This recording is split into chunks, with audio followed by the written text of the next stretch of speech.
I'm on the outside looking in, and I wanna be back on the inside. I don't wanna be left on the outside, all alone.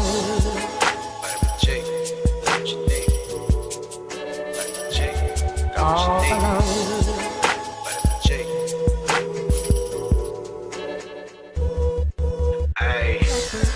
You rockin' with beats, discussing the heat in the streets. Take over the west and the east. I got what you need, a dose of this vitamin G.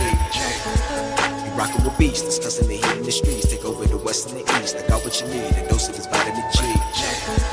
You rockin' with beats, discussing the heat in the streets. Take over the west and the east. I got what you need, a dose of this vitamin G.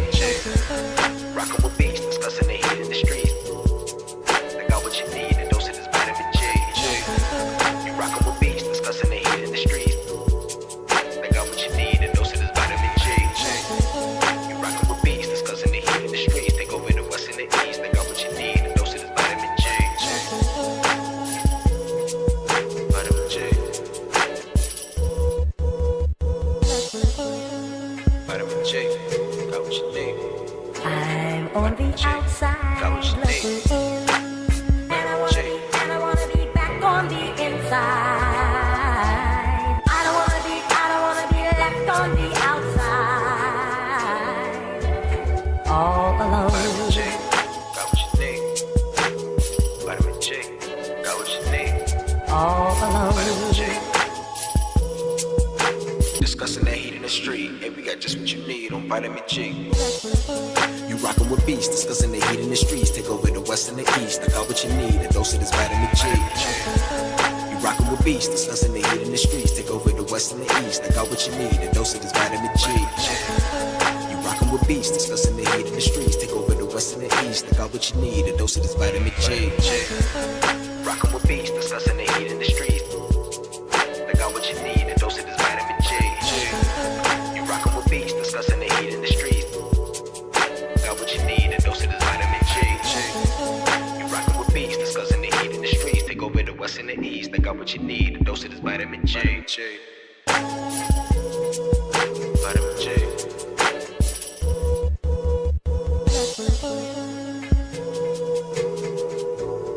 I'm on the outside looking in, and I wanna be back on the inside. I don't wanna be left on the outside, all alone.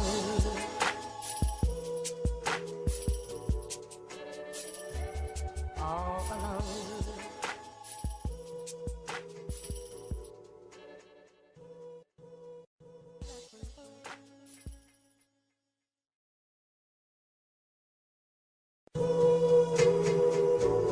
I'm on the outside looking in, and I wanna be back on the inside. I don't wanna be left on the outside, all alone. Vitamin G. Got what you need. Vitamin G. Got All what you need. alone. Vitamin G. Ay. You rockin' with beats, discussing the heat in the streets. Take over the west and the east. I got what you need, a dose of this vitamin G. You rockin' with beats, discussing the heat in the streets. Take over the west and the east. I got what you need, a dose of this vitamin G. You rockin' with beats, discussing the heat in the streets. Take over the west and the east. I got what you need, a dose of this vitamin G. Rockin' with beats, discussing the heat in the streets. I got what you need, a dose of this vitamin G. You rockin' with beats, discussing the heat in the streets. I got what you need, a dose of this vitamin G. You rockin' with beats, discussing the heat in the streets. Take over the west and the east. I got what you need, a dose of this vitamin G. Vitamin G. Vitamin G. Got what you need.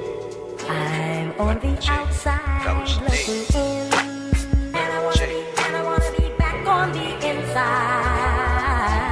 I don't wanna be left on the outside, all alone. Vitamin G. Got what you need. Vitamin G. Got what you need. All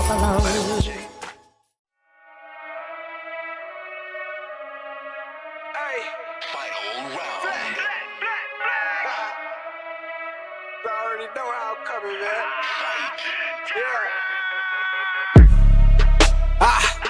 Try to run the town. Tell no duck when they hear that sound. How they gon' come up now? Heavy as they head that'll wear that crown. I'm going pound for pound. And if it's about smoke, then we talk all of that. From an ounce to a pound. Take it, they biting this now. Cause my drip right out the seat. How could they be? Give me a couple of rounds. Cause I'm a beast when I'm on vitamin G. You see this start crumbling now. Mad struck, start mumbling now. Get the gist, I ain't reaching for clout. Plot twist, I'm the one with the keys. Clock glitz, know they look how I freeze. Different continents, I be torn. We living life, making yours look boring. See, we win at the end, it's a spoiler warning. Cause I keep heating up, I might blow the whole planet. They calling me toxic like global warming. But they keep tuning in once again and again. I'm the one at the top, just to form a warning. Truly, I'm De Niro when it come to movies. Get De Niro, entertain the groupies. Habanero if you come pursue me. But I hop on the game, too busy rolled up whenever my girl getting moody. Link up with the gang, where y'all go insane. Catching them bills on the duty. I'm in Stixie, I'm locked in. Bought a box, I was like 10. Back then, used to box, nowadays they ain't throwing hands. Mama said we got more advanced. One thing about me, I adapt, bought a Glock fin. Keep me safe from the block in. The game kept me off the block. Ain't got flex about looting my Ruger. I can shit on you with my computer. See, my graphics card costs more than your damn job can afford to pay you. And my monitor, big as hell, detail, so I can see when I spray you. Then reload the clip and record the clip. It's go all say to that SSD. Know a whole lot of trill game heads like me wanna see tuned into that VGP.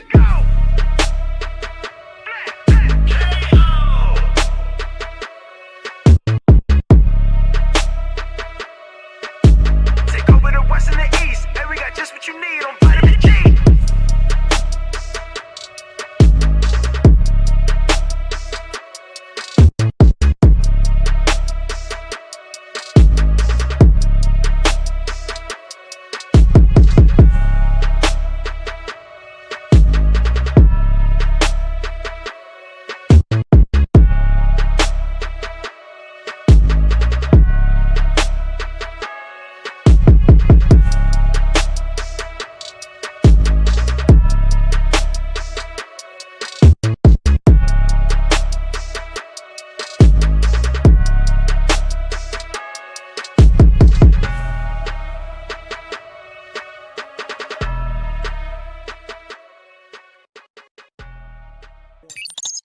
What's going on, everybody? It's your boy Dante Crisis back with your weekly dose of vitamin G, and with me is these guys. Damn. Okay, who's got the audio leak? That'd be Omar. All right, we'll leave him to last as punishment. All right, first of all, the controller master, the master controller. That is actually going to be your name from now on. You are the master controller. Mr. Nappy saying shit. How you doing today, my guy? What is going on, everyone? This is your friendly neighborhood ninja that was raised in a village in the hood, Nappy Senshi here. I am doing fantastic. I have finished up the controller review for the Victrix BFG controller. That is the module controller. It's been a long time. I actually enjoy this controller, and I do have some positives and some negative thoughts about this controller. But overall, for PC, I think it really is a decent controller, and it's a cool thing to have, like a little module controller to have. So this week, this review is going to come out.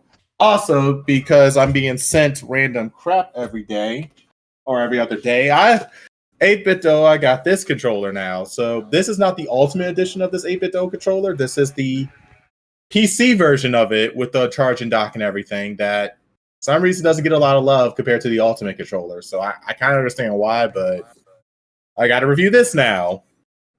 Also, I am trying to unlock my 7 chakras to go into my avatar state. So I'm currently drinking onion and banana smoothie. So, yeah.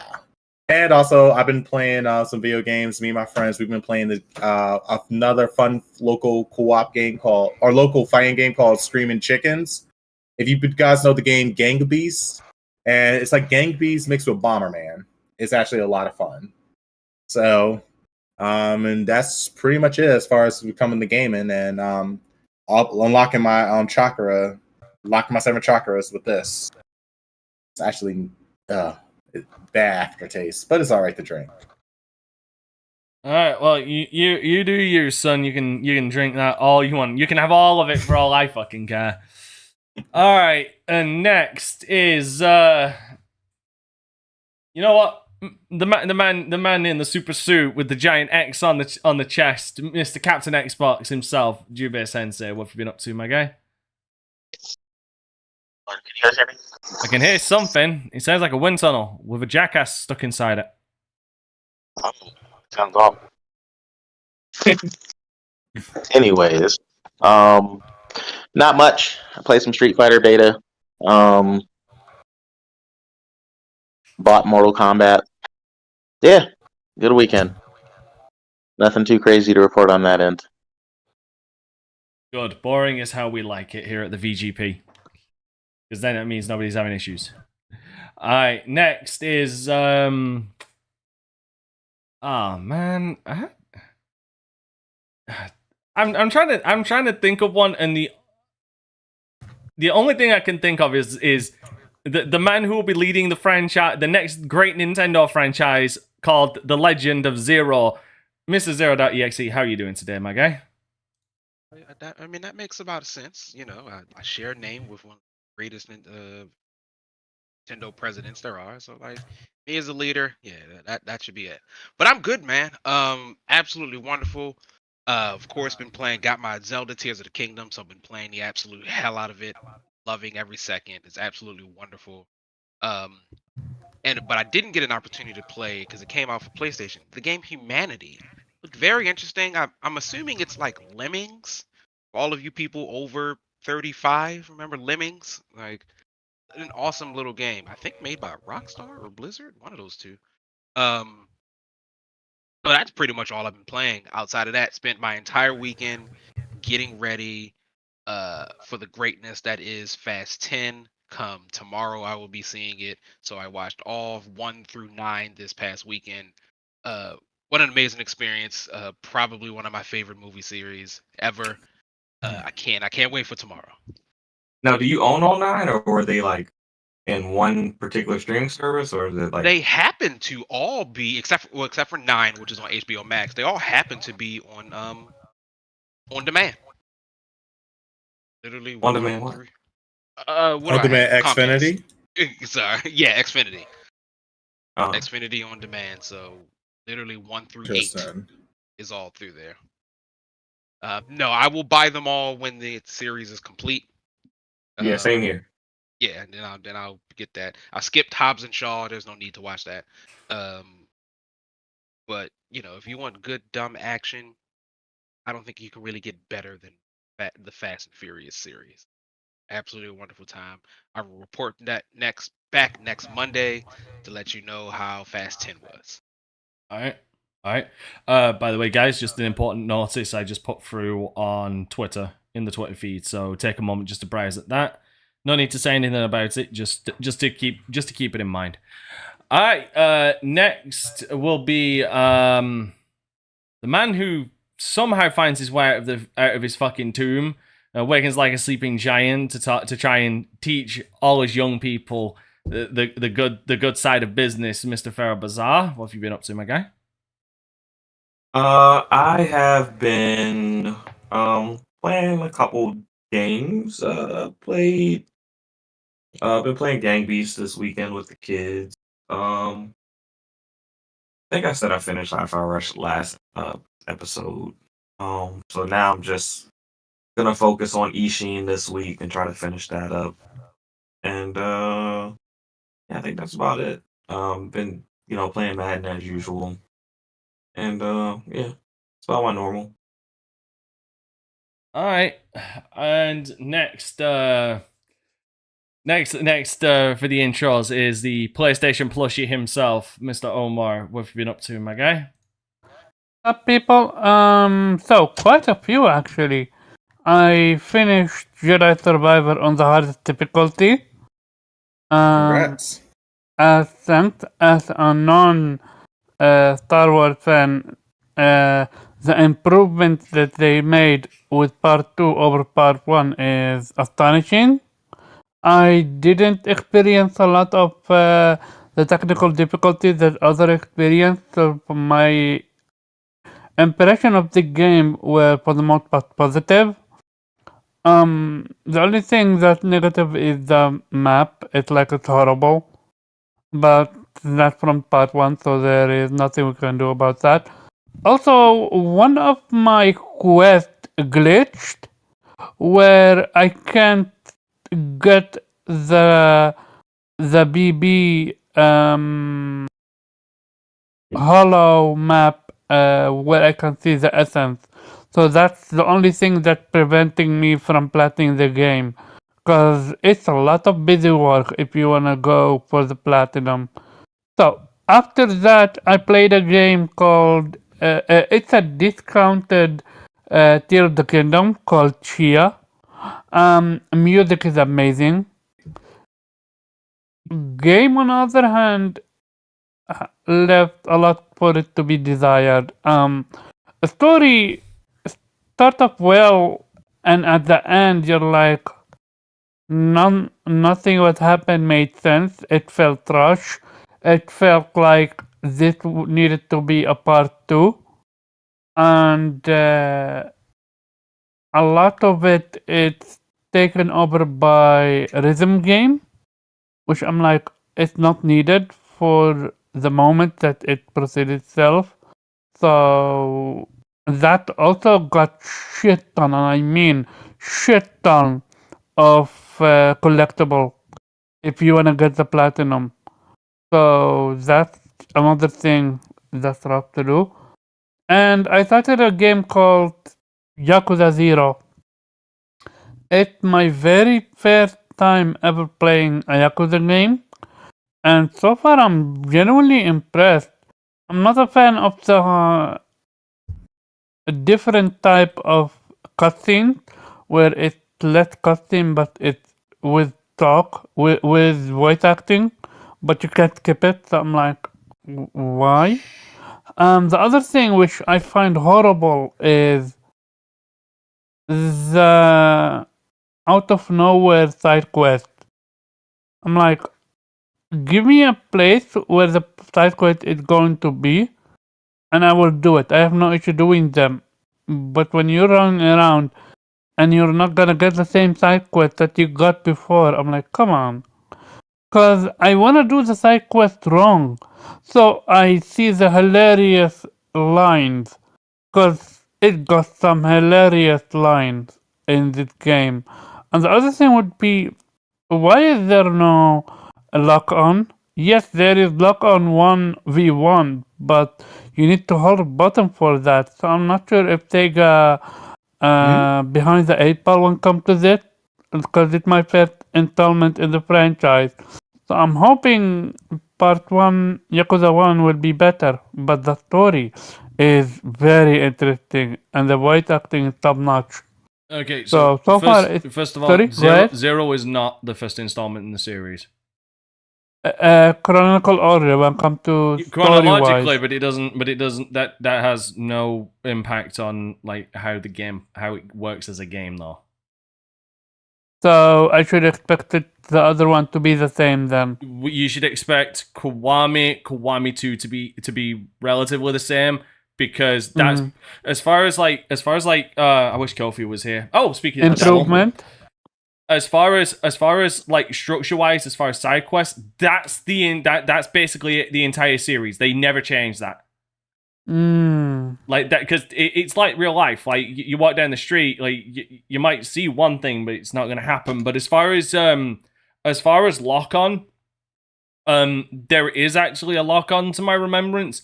But the thing is, the more and more you fight more and more enemies, you'll realize having a lock on is one of the worst things that you could want, because enemies will just gang up on you, and you will want to just easily turn and hit another dude, because he'll be coming up from behind you. If you're locked onto one dude, you're not going to be easily turning around to get the guy coming up from behind you with a goddamn knife.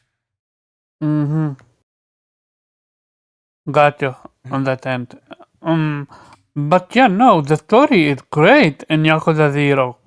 And to think that I have 7 more games to play after this one with this franchise, like, I'm all in on Yakuza. And I can't wait to see what's next for the story. I just met Mishima, I think his name. He might actually become my favorite because I love dodging and I love parrying a lot. So his playstyle seems to be very interesting Majima. for me. Majima. Goro Majima. Eye patch dude? Yeah, Majima. Majima. It's pronounced Majima. Majima. Gotcha. Thank you. So that's about it for me. Yeah, you're gonna love Majima. You're gonna love him. By the way, just to keep you on your toes, you don't have 7 more. You have 8 more. Yeah, Oh, you mean like a dragon? Oh yeah, No. So Dragon. you got Yakuza 0. No, technically you got 9 more. You got Yakuza 0, Yakuza Kiwami 2. Those are the 2 I'd recommend. Don't play the originals. The originals really do not hold up well. Yakuza 3, Yakuza 4, Yakuza 5, Yakuza 6, Yakuza 7 Like a Dragon, and Yakuza 8 is pretty much on the horizon. They've already fucking announced that Yakuza 8's happening anyway. And then you've also got Like a Dragon Ishin. Mm-hmm. So that's 10 games. That's 10 games overall in this series. We're gonna go about it in the general discussion. I have a question for you about it, Yep. but let's continue. Yep, because next is... I don't want to hold up No, people, that's on me. I'll admit that was on me, just to give you some knowledge. No, it's okay. All right, go ahead. Next is the captain of the blue team, and I ain't talking about Halo. Mr. Creative Kofi, how are you today, my guy?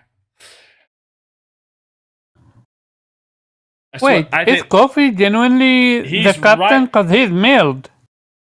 Oh, I mean, he's got his avatar is blue. He's more of a PlayStation guy. Like I had to work the 2 together. Damn it, I'm coming up with nicknames off the top of my head. Oh my, give me some slack. Is he even there?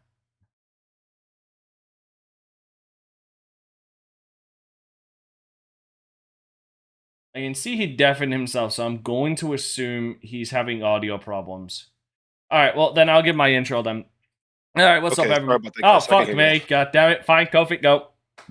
I'm sorry about that. I could not hear you guys. Hi, sorry, I am super late. A lot of crazy stuff with being a parent with kids and everything. Yeah, things are great. I hope everything is going well with the panel. Great to be here with you guys. Obviously, like an exciting time of year with upcoming news from all the major platforms and great games. So what have I been playing? I just finished Star Ocean: The Divine Force, and I love it. It is a great game. It's one of the better Star Ocean games that I've completed. I'm really sorry, Reggie. I promise you, I'm not going to play any other Star Oceans before I play Second Evolution. I promise you. But even though I have played Second Evolution, I know he's like lies. Always put something else first. But I think it's better than The Last Hope. I think it's better, obviously, than like Faithfulness and Integrity. I also think it's better than what was my favorite, which is First Departure, the PSP remake, not the PlayStation 4 remake. And obviously, Nappy, you and I could talk a lot about it. The combat was just really great. Al Baird, I loved playing with Maria. Yeah, Maria. And oh gosh, Malkia. Yeah. Isn't Malkia was the one with the gun, right? No, Maria's the one. Marielle. It's Marielle's the one with the gun, and Malkia is the. I forget the name of her like race, but she lived in the southern continent. Oh yeah, she's a claw lady. Yeah. So yeah, and then lady. Obviously like and then Al Baird, I guess is how you say his name. He was just phenomenal. I just love his switch ups and his magic spells. So I had a great time with that, and I immediately jumped into level 5's Megaton Musashi Cross, which originally released on the same day as Shin Megami Tensei 5 back in 2021. As we know now, there is going to be a W version of this game. It first went free to play last December, and now we know it's getting a worldwide release at the end of this year. And it's basically about a civilization that on Earth that was almost wiped out by aliens, and almost one area remains on Earth. And in order to preserve life and normality there, certain privileged humans who have abilities like outside of superpowers brainwashed all of the survivors to believe that life is normal. But those who happen to display significant powers are brought back to the reality that most of the planet is dead and there's still invaders, and are given mechs to fight them. That is like the premise. It's got like co-op for the story missions. It's got its own base story. Even though it's a free-to-play game, it originally was an action-based RPG. So it's really great to be finally playing a level 5 game. My backlog is finally getting beaten down. I'm having a really good time with that. Another game I just finished was Ollie World, which is the PlayStation Plus / I think it's on all platforms though. Skateboarding game where you go through this place called Redlandia. And it's a 2D side-scrolling skateboarding game, but it's got a ton of really cool complexity as you go through the course. So basically, it's like a survival type course where one mistake makes you reset to a checkpoint, but you can do all sorts of tricks. They got all the grabs, they got all the kick flips. You can land on 2 wheels, and there's tons of multipliers for how you might land. Almost like a Tony Hawk game, but it's a little more like exploratory, where you can like branch off to different paths, and it's a point-to-point type of skating challenge. So that was really great. And I think that's it. I think there's something else I just started. Oh yeah, so I'm on a Square Enix run right now. I've been avoiding a lot of Square Enix titles as of late, but I just started Paranormasight, which I think we talked about briefly maybe a couple months ago. It is a visual novel style game written by a very well-known Japanese writer. I'm forgetting his name, forgive me, but it's about really any storytelling is a spoiler. It's only available on Switch and Steam, I think, to my knowledge. And so I'm playing the Steam version. It is way better than I even imagined. Just like the way it tells a story. Reg, you would love it because you are such a Virtue's Last Reward, fan. This is right up there, man. It's right up there. So and the Nappy, you played Virtue's Last Reward, so I think you should also check it out. Yeah. But yeah, that's it for me. All right, cool. As far as myself, I played some Dead by Daylight today. Came across a very interesting Michael Myers player. He was trying to play the staring game, but none of us liked being stalked, so we just kept avoiding him, and he couldn't reach the next level to the point where Michael Myers basically just starts stabbing everybody in the ass, and everybody goes down in one hit. So screw that guy. Dante, I don't mean to interrupt, but did you see the news for Dead by Daylight? Nicolas Cage is joining. Are you gonna be playing him when he drops? Here's the thing: do we know if he's playing a killer or a survivor? I kind of really want him to be a killer. I want him to be both, but I just want him to be Nick Cage, the killer. Yeah, just Nick Cage. Yeah. The other weird thing is, I kind of don't want him to be a playable character at all. I actually kind of want him to take the role of, in the lore, there's that guy inside the void who is basically watching all of this. I want him to be that guy, or if you really want to implement Nick Cage into this universe, if you want him to be that guy, he could just be the physical embodiment of the entity. Make a good point. You make a very good point. Like, if you really, you got a big name actor, you really want to integrate him? Make him the fucking entity, because then you can turn around and say, "See, we got Nick Cage. Let's make we got Nicolas Cage. Let's make a fucking movie." I mean, we're already getting Five Nights at Freddy's, which I ain't gonna lie, that trailer for Five Nights at Freddy's looks pretty good. Anyway, though, fuck the first guy I was playing against in Dead by Daylight. You should know these kind of people, Zero. He pitched a tent on me.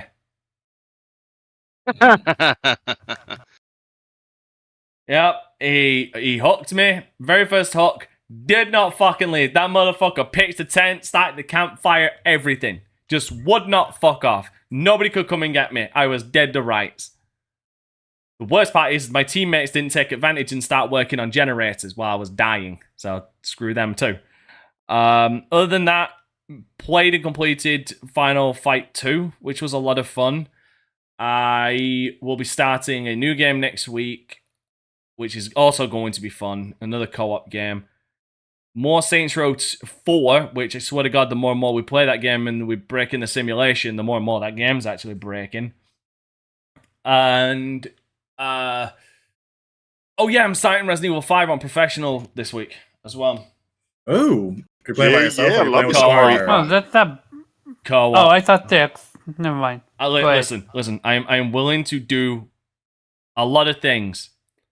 I am not putting up with the fucking AI in that game. Okay. You mean the co-op AI? Oh, Yeah, I ain't doing it. Yeah, because I ain't she doing can it. actually die. Sheva can die. Yeah. You know what's funny? I don't think I've ever played it solo. I got the platinum way back in the day. I don't think I played it solo. I never played professional solo. Yeah, I did think you once have to play professional. professional for the plat. Yeah, you do. I have done it professional solo with the AI once before. Best case scenario, give that bitch a sniper rifle and just go ham because she will never mess with it. Like it's headshots for days. I hope he comes back in some way, shape, or form. Well, Yeah, I mean, RE4 is done, so... Thing is, when I talk about that game, when I get to playing it, I'm just going to be reiterating, this game does not need a remake. This game does not need a fucking remake. Do not remake this game. There are already mediocre Resident Evil games out there that could be remade, like Resident Evil Code 0 Veronica. or Code Veronica. Yeah, Code Veronica, that but should be Even remade Zero. and given a proper respect. Because I hear that it's a cult following, but people... Okay, let's get hold on. Let's move. Let's just slide this into just general discussion right now. Let me give you the reason why. I don't understand why a lot of people suck, and I'm going to be blunt about this because this is how it really comes off. First of all, I'm going to turn off this so I don't look like I'm literally fucking illuminating like the light of a Lindale in here. People suck Code Veronica's dick so damn hard because it was the last true Resident Evil game in people's eyes. It was the last fixed camera angle survival horror game. That's why a lot of people suck its dick. What a lot of people do tend to gloss over is one, the annoying enemy, the annoying enemies in the game. I'm specifically talking about the fucking bandit snatchers. Those things can suck a dick. A lot of enemies are, even for a Resident Evil game, a lot of enemies are just fucking resource hogs. Like, they will take all of your bullets. There is a copious, tremendous, fucking insane amount of backtracking in that game. There is also the point in the game where halfway through you switch characters, and if you don't know about that or forget about that, you end up not putting some stuff away that will get you items in late game. Like, so kind of like fuck yourself up. You're fucking your campaign up because you didn't. Oh, that bullshit. Yeah, the Code Veronica is, in my opinion, one of the most mediocre.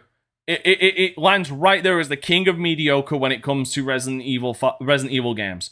Like, it doesn't enter complete bad, but it enters into mediocre. I ain't going front when I say this. I think the Outbreak games are better than fucking Code Veronica. Whoa! What? No, I'm gonna fucking say it because here's the thing: the trouble that the Outbreak games had is it can be boiled down to one simple thing, in my opinion. They were ahead of their time. If Capcom had delayed that game, ironed out some of the net problems, released it on the PlayStation 3 and Xbox 360, where online gaming blew the fuck up, I think that game would have been received a lot better than it was. Because you got to remember, this was a PS2 game. This was a PS2 fixed camera angle Resident Evil online game. Granted, you can play it offline. It's just so funny because Resident Evil has been messing up online games for their Resident Evil series for forever. Every time one comes out, it's like, meh. Yeah, but the problem... Okay, see, dare I somewhat disagree, because the problem is Capcom haven't been handling their online games. I agree with you. That's a good point. They, contracted out to some studio. They contracted out Resistance and Reverses. In fact, just so everybody is aware, the company that did Reverses is the ones that are in charge of Silent Hill F. Again, I'd just like to remind everybody. But yeah, that's... what Capcom can do online. I mean... everybody has their issue, granted, but the co-op for Resident Evil 6 worked fine. Co-op for Resident Evil 5 worked fine. Hell, fuck! A lot of people still play Versus for Resident Evil 5 to this day. Yeah, Versus for Resident Evil 5 was great. That was made by Capcom. Yeah, that was made by Capcom. Like, when Capcom... and it's not like they can't do online games, because for fuck's sake, they're the same guys who did Monster Hunter World. Like, it's when they outsource their games that it tends to go to shit. With Resident Evil Outbreak, it was just a case of it was ahead of its time. You know what I want? I want the Resident Evil 6. I want Operation Raccoon City with the Resident Evil 6 engine and gameplay. I could. You know what? I I was actually thinking about that the other day myself. I can see that. It Is could it work Resident as Evil well. 6? No, Resident Evil. Resident Evil Operation Raccoon City with Resident Evil Oh. 6 mechanics. Wow. In the Because RE engine. Resident Evil 6, like the Resident Evil 6 had like some of the best movement. And I was gonna say, AO, I actually like Resident Evil 6 a lot, and every time I tweet that, I get hate. Resident Evil 6 was horrible. Not from a gameplay standpoint. Not from a gameplay standpoint. From a gameplay standpoint, it was one of the best RE's games. I From thought a it was gameplay too, man. standpoint. I thought it was Because you could do so much. It just didn't tell you how to do anything. You had to figure it out. Yep. But once you got it, it was amazing what you could do. Yeah, Like- I love that game, man. Because I didn't like 5, because 5 was just like, shoot him in the kneecap, do a melee attack. Shoot him in the knee. But it got different in 6. I felt like they switched it up. Wait. Would you levy that same fucking complaint against Resident Evil 4? Yeah, that's true. Sorry, I want to make sure the That's a good energy is point. consistent, because I'm sorry. You're I'm kind of sorry. right. I'm not kind of right. I'm sorry. I proved that in my playthrough of the original Resident Evil 4 as well as the remake. That same strategy is still fucking there. Yeah. I got a video on my YouTube video of me shooting people in the leg all day, comparing RE4 to RE6. It's literally on my YouTube channel.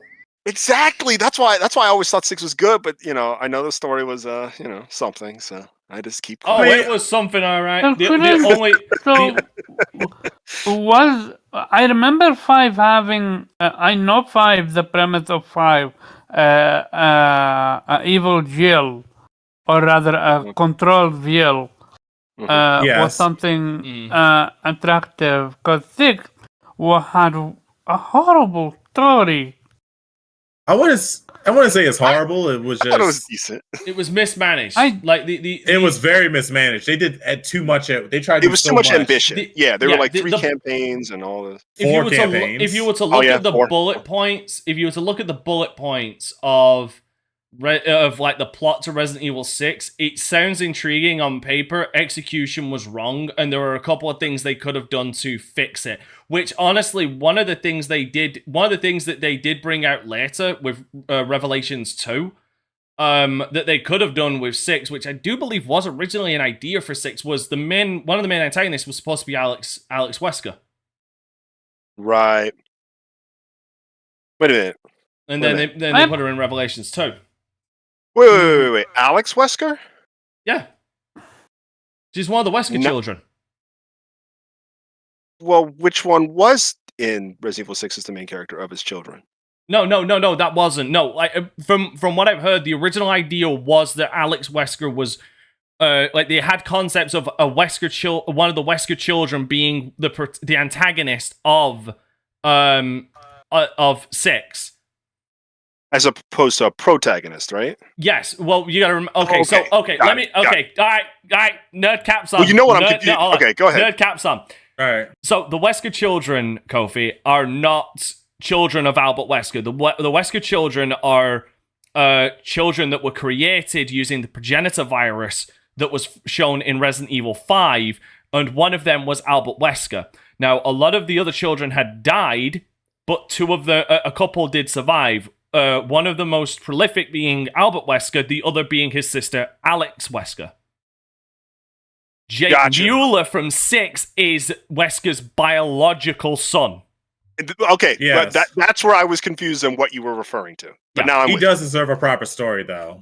Right. Jake Mueller was one of the weirdest thing is people complain that it was too action, and I do agree, but I kind of wish that they had done a spin-off with Jake where it was more of an action game, because you can't nerf a guy like that. That's like doing a Resident Evil game with Albert Wesker and being shocked that it's not survival horror. It's like, how do you nerf this man? Right. Well, I mean, it's not only that, but he's like, he didn't have the super strength, but he was like already agile as a goddamn circus person. He can fight people. He literally went toe to toe with some like nemesis like creature. I was like, what the hell? Yeah, I like Jake Mueller. I liked the beginning of Leon's campaign because it was actually against zombies, but Chris's campaign got crazy, right? Like, okay, these Oh god, undead people are like strafing and taking cover, and it's like Yeah. this feels like anyway, we all agree that part was weird. So Yeah. So, And then no one remembers that Ada Wong had a goddamn fucking campaign in that game because she did, yeah. And the I mean, reason hers why was is all because puzzle I'm based. what? It was all puzzle based. I just put it down to I liked Ada Wong in the original. I even like her in 2 remake, and I'm not gonna get into 4 remake because y'all know my opinion on that one. I like her in like I said, I like her in the original, and for the original I actually did. I like where they were going with her in 4 remake. I will say that I like where they went with her to show that she's not a complete heartless cunt. But 6, I could not fucking stand her in Resident Evil 6. She came over as evil instead, didn't she? Who? Ada Wong. No, she didn't go evil. No, that Wait, again, I question. I Before we said answer that she question. came. I said she came over as evil. No. I didn't say she came. No. She didn't come off as evil. She just came off as a cunt. Like, as in, like, you serve no purpose in this story other than to be the reason why why Leon is forever stuck in the fucking friend zone. That. My fucking boy. Elena. My boy. I have a question. Oh, What's up? no, I want to ask you, Kofi. The premise of that game that you talked about. Are you sure you're not talking about 13 Sentinels? Cause it's eerily similar. I was gonna ask the one where they bring those gifted people out of a fake reality to put them in the real destroyed reality to fight in giant mechs. I was thinking to myself, why does this sound like a fucking mech anime I watched like years ago? No, that literally sounds like 13 Sentinel. Yeah, Megaton Musashi. Okay. Why does that sound so fucking familiar to a mech anime that I watched years ago? So I can't defend that mech anime that you might be referred to, Dante, because that might be accurate. The reason it's different from 13 Sentinels, though, is everything is in real time. There's no like, oh, we're looking back. See, now you're making me talk. I don't want to talk things about 13 Sentinels because it'll ruin the story. But everything is happening in real time. I mean, if people want to play it, they've played it by now. Come on. How long? Okay, so there's no like time travel involved in Megaton Musashi. We're in the current day. So there's still like one city that everybody's defending. Everybody in that city is brainwashed thinking that life is great. But then some people start to notice that they're not in reality, and then they get recruited to work against those aliens. It's very interesting. Like the main character is brainwashed. And then he remembers something tragic that happened. And then they go, hey, you have a special ability because of your ability to recognize these things. We need you for X, Y, and Z. And so is it what you call it? Is it going to be released to the West, or is it only Japan only? So just to give you the timeline, 2021 December, it came out in Japan only, like a disc-based game, not free-to-play. It went free-to-play in Japan last December 2022. Now it's going to be called Megaton Musashi W. Don't ask me what that means, but it's going to be worldwide. It's going to be a full retail release on PC, PC, PlayStation, and Switch. So you're going to get it in the West this fall. Interesting, and the price is free, or it still got a price tag on it? I think they're going to add back the price tag. I don't know if the free-to-play model is going to come out in the US. I think that they could make money off of this game. They don't need to charge, $70, $60 for it. At least if it's like $49.99, I think it's worth it. Because it was traditionally a real story. It has great voice acting. Dude, it's got anime cutscenes. This is like traditional level 5 production here. Like literally, like every chapter is like, oh my gosh, Megaton Musashi. It's so good. It sounds very interesting. Yes. So here's like the only reason I'm playing it now and not it later is because Deca Police, that new police turn-based RPG comes out later this year. So I'm dying to play that one. I'm excited. See, minute and a half, boys. All right. Sorry. So yeah, I think you're gonna love that, and we'll talk about it, I guess, when it comes out. All right, cool. Omar, you had something you wanted to ask me about the Yakuza series. Make it quick. Yeah. About the Yakuza series. What I wanted to ask was, for fuck's sake, I genuinely forgot. Maybe if I remember, I will ask you off air then.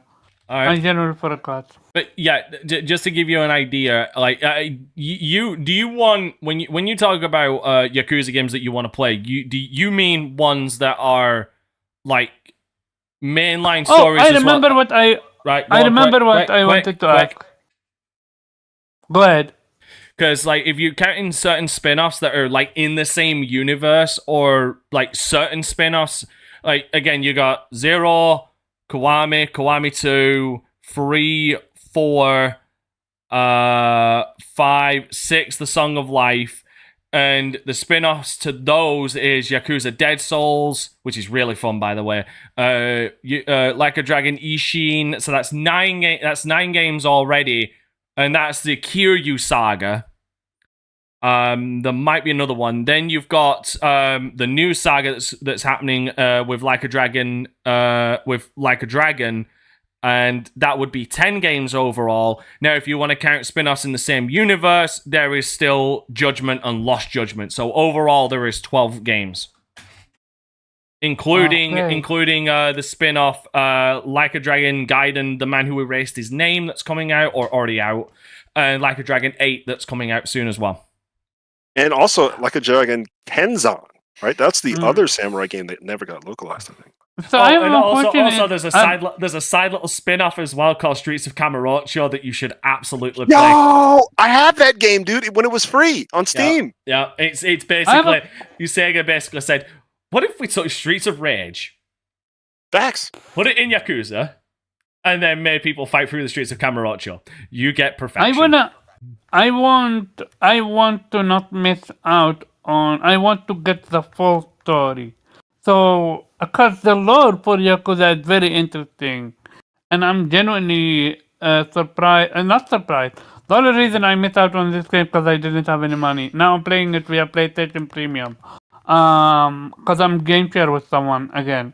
And it just so far I have access to I think all of the Yakuzas besides Like a Dragon, but that's about it. So I have access to Yakuza 1, 2, and 3. So how is that any different from Kiwami? Because I want to experience Kiryu No, you do not want to play the original. Do not play the original. Why? Well, that's what I want to ask. Why? Because the problem is you know how and Kofi will fucking back me up on this, and if he doesn't, I'll crucify him because he knows I'm right. Those games have aged terribly. He right. Those games have aged terribly. Like the combat wise, it's fucking. Combat wise, it is aged poorly.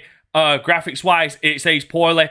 I'm not even getting into the fucking the English dubbing of the first game. Like holy he's shit. talking about like the PS2, like Yakuza 1 and 2. That's what he's talking about.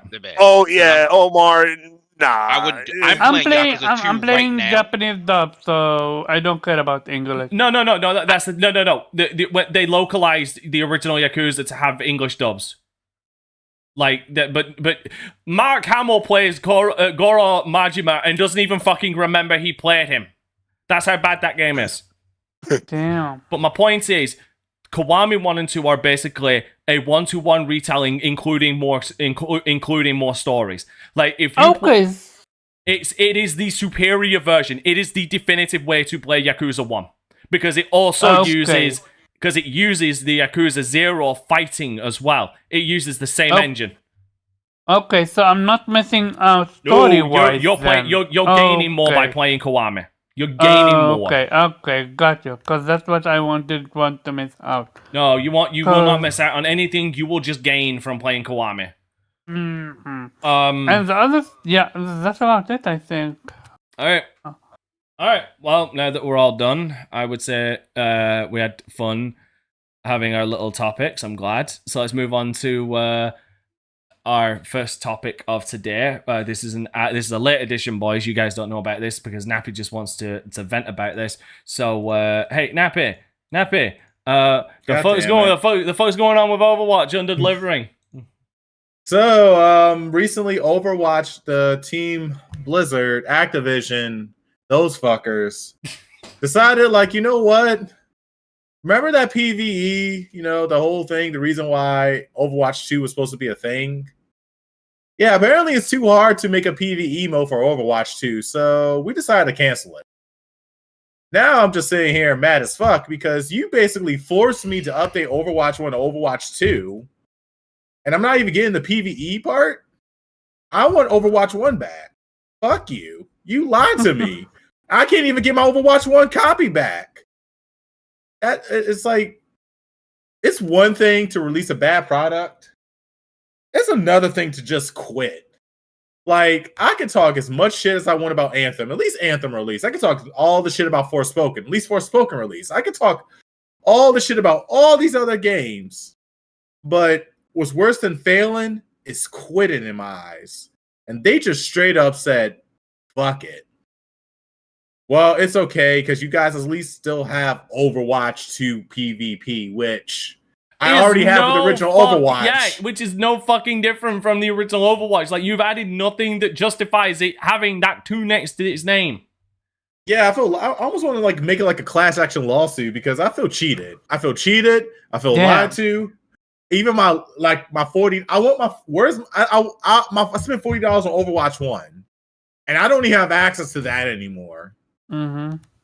And Overwatch 2 is not Overwatch 1 in my eyes. Okay, they took away one character off of each team. It's 5v5. Overwatch 1 was 6v6. Mm-hmm. Now, I'm a little annoyed about that. So, as a matter of fact, I almost was going to say that Microsoft shouldn't buy Activision because I want Activision to suffer the lawsuit before Microsoft buys them. Are we doing free for all or one by one? No, this one can just be a free for all because it is just generally that's like. all I gotta say. Question for you would be, let's say, look, I'm with you. They fucked up. I'm absolutely with you with Faith. They fucked up. But what we've seen from Redfall, the game shouldn't have been released. Period.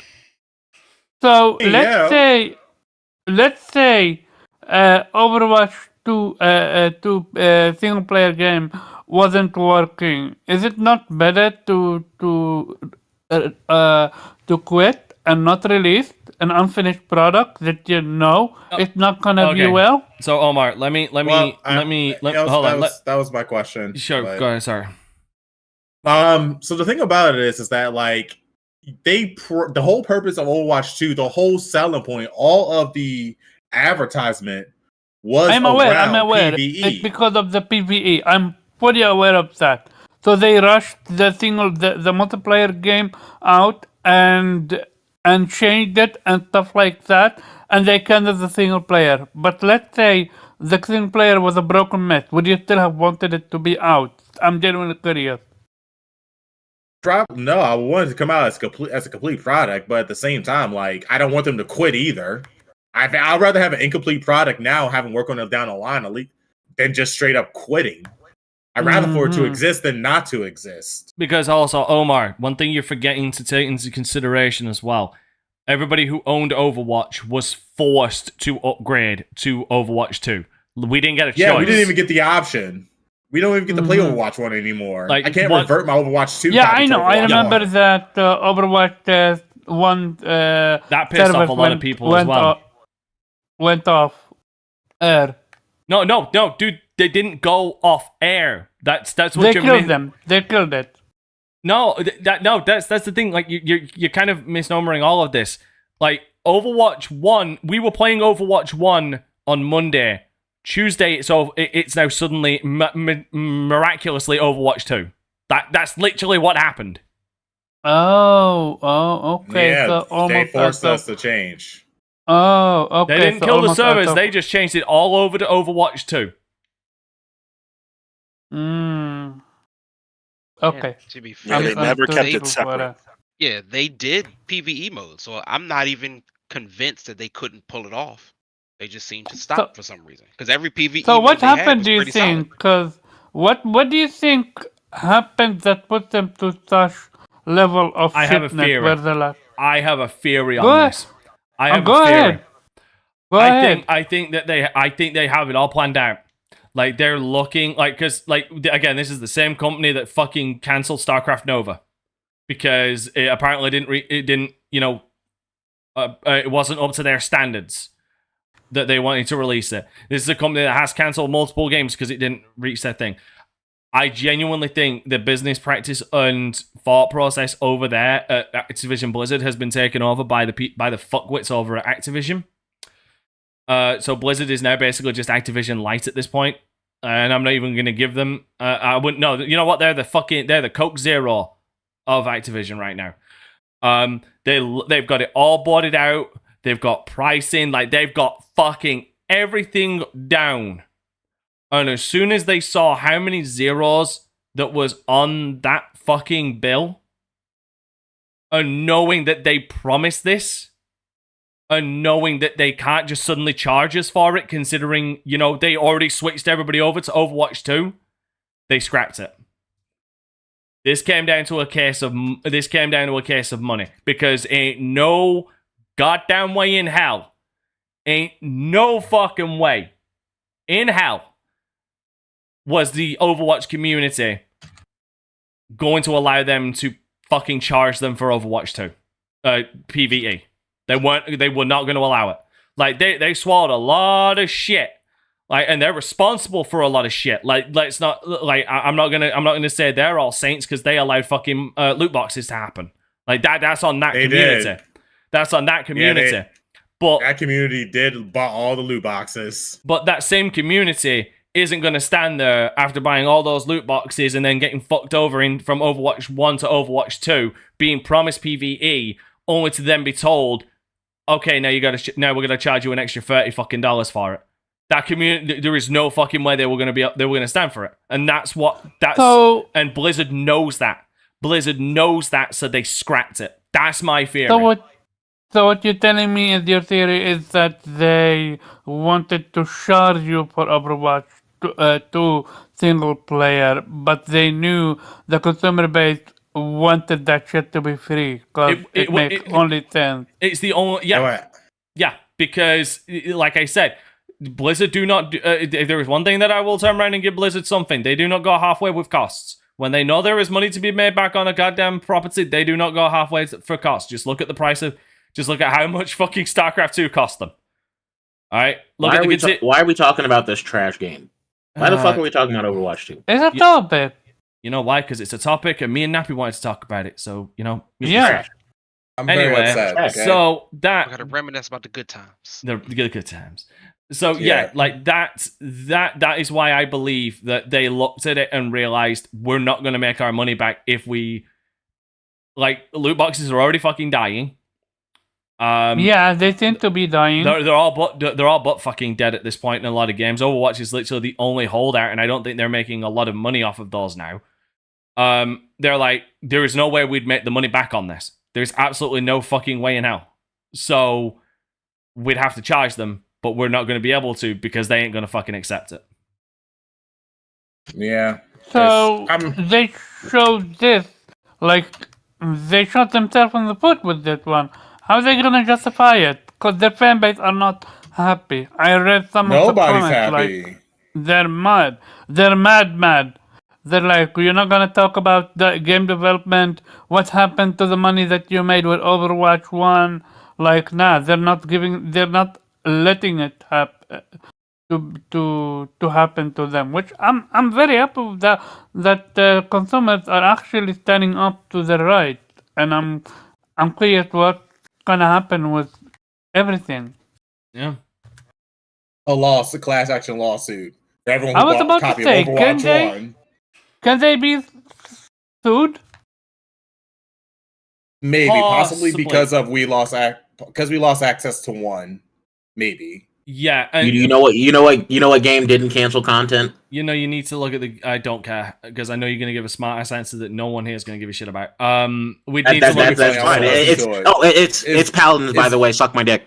There we go. Paladins, man. Oh wow! I didn't know he was a Paladins fan. All right. Yeah, he is. You've been hating Overwatch for a long time. Because Paladins basically. I mean, fuck, is Paladins even still around? No, he's dead. Very much so. It's not dead. Fuck you mean it's dead? I thought it was dead. My bad. No, it's still No. around. Oh, I'm curious. The other one that came out died. When y'all tired of that Overwatch stench, come on over to Paladins, bro. No, We got- everybody's just no. You say that, but everybody's just gonna fucking move over to Valorant. What are you talking about? Is Paladin really that great? Is Valorant Uh, going to be on console though? No. I have no idea, but Paladin's only got like and it's had peak 10,000 in the last 24 hours. I'll give them that, but in the last 14 minutes, only 8,000, and probably like $900 is Juve and all his alt accounts. I hope that this is going to be a lesson for the people, so don't invest in live service games. I would say all live service games. I are wouldn't bad. say all that. See, hold on. Like, this is the weird thing. Like, because I kind of thought about this today. Because, like, honestly, it's weird. Because it's weird that this didn't come to my mind. Because I was actually talking about something similar today when playing Dead by Daylight. I was actually turning around because I actually mentioned Overwatch 2 as the one that fucked it up. Because Dead by Daylight is starting to really show its fucking age. Like, as fun as that game is, like, from top to bottom, that game is really starting to show its age. And there's still a couple of things, even from release 2 now, still bug me. Like, why are the Mori so, like, they're just sprays of blood. Like, there's no guttural violence to the Moris. You know what I mean? Like if Oni from Dead by Daylight smacks me with that big giant club when I'm on the floor, I should be a goddamn puddle of viscera on the fucking ground. There should not be a body. And I was thinking to myself, that's something live service games who do it well should do. Like, every couple of years, do a refresh. Like, every every 6 years, do a refresh. Like, okay, this is not say Dead by Daylight 2. This is Dead by Daylight, a new edition. Like, it's got updated graphics, it's got updated netcode. It's basically updated everything, and the more actually look like they're violent.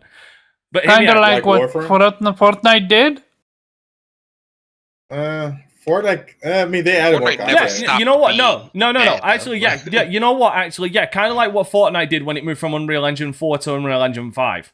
That's what I mean. Yes, you know what? Yes, actually, that would be a good example of what I'm talking about. But Warframe also updated as well, and they're doing very well. Yeah, but they should also give you the ability to go back to the legacy version.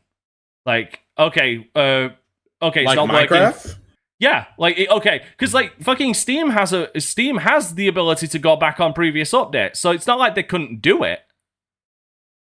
Yeah, I mean, the I agree server's with probably that not concept. supported, but yeah, I do. That would be great. Like, I know because then console gamers going to get that.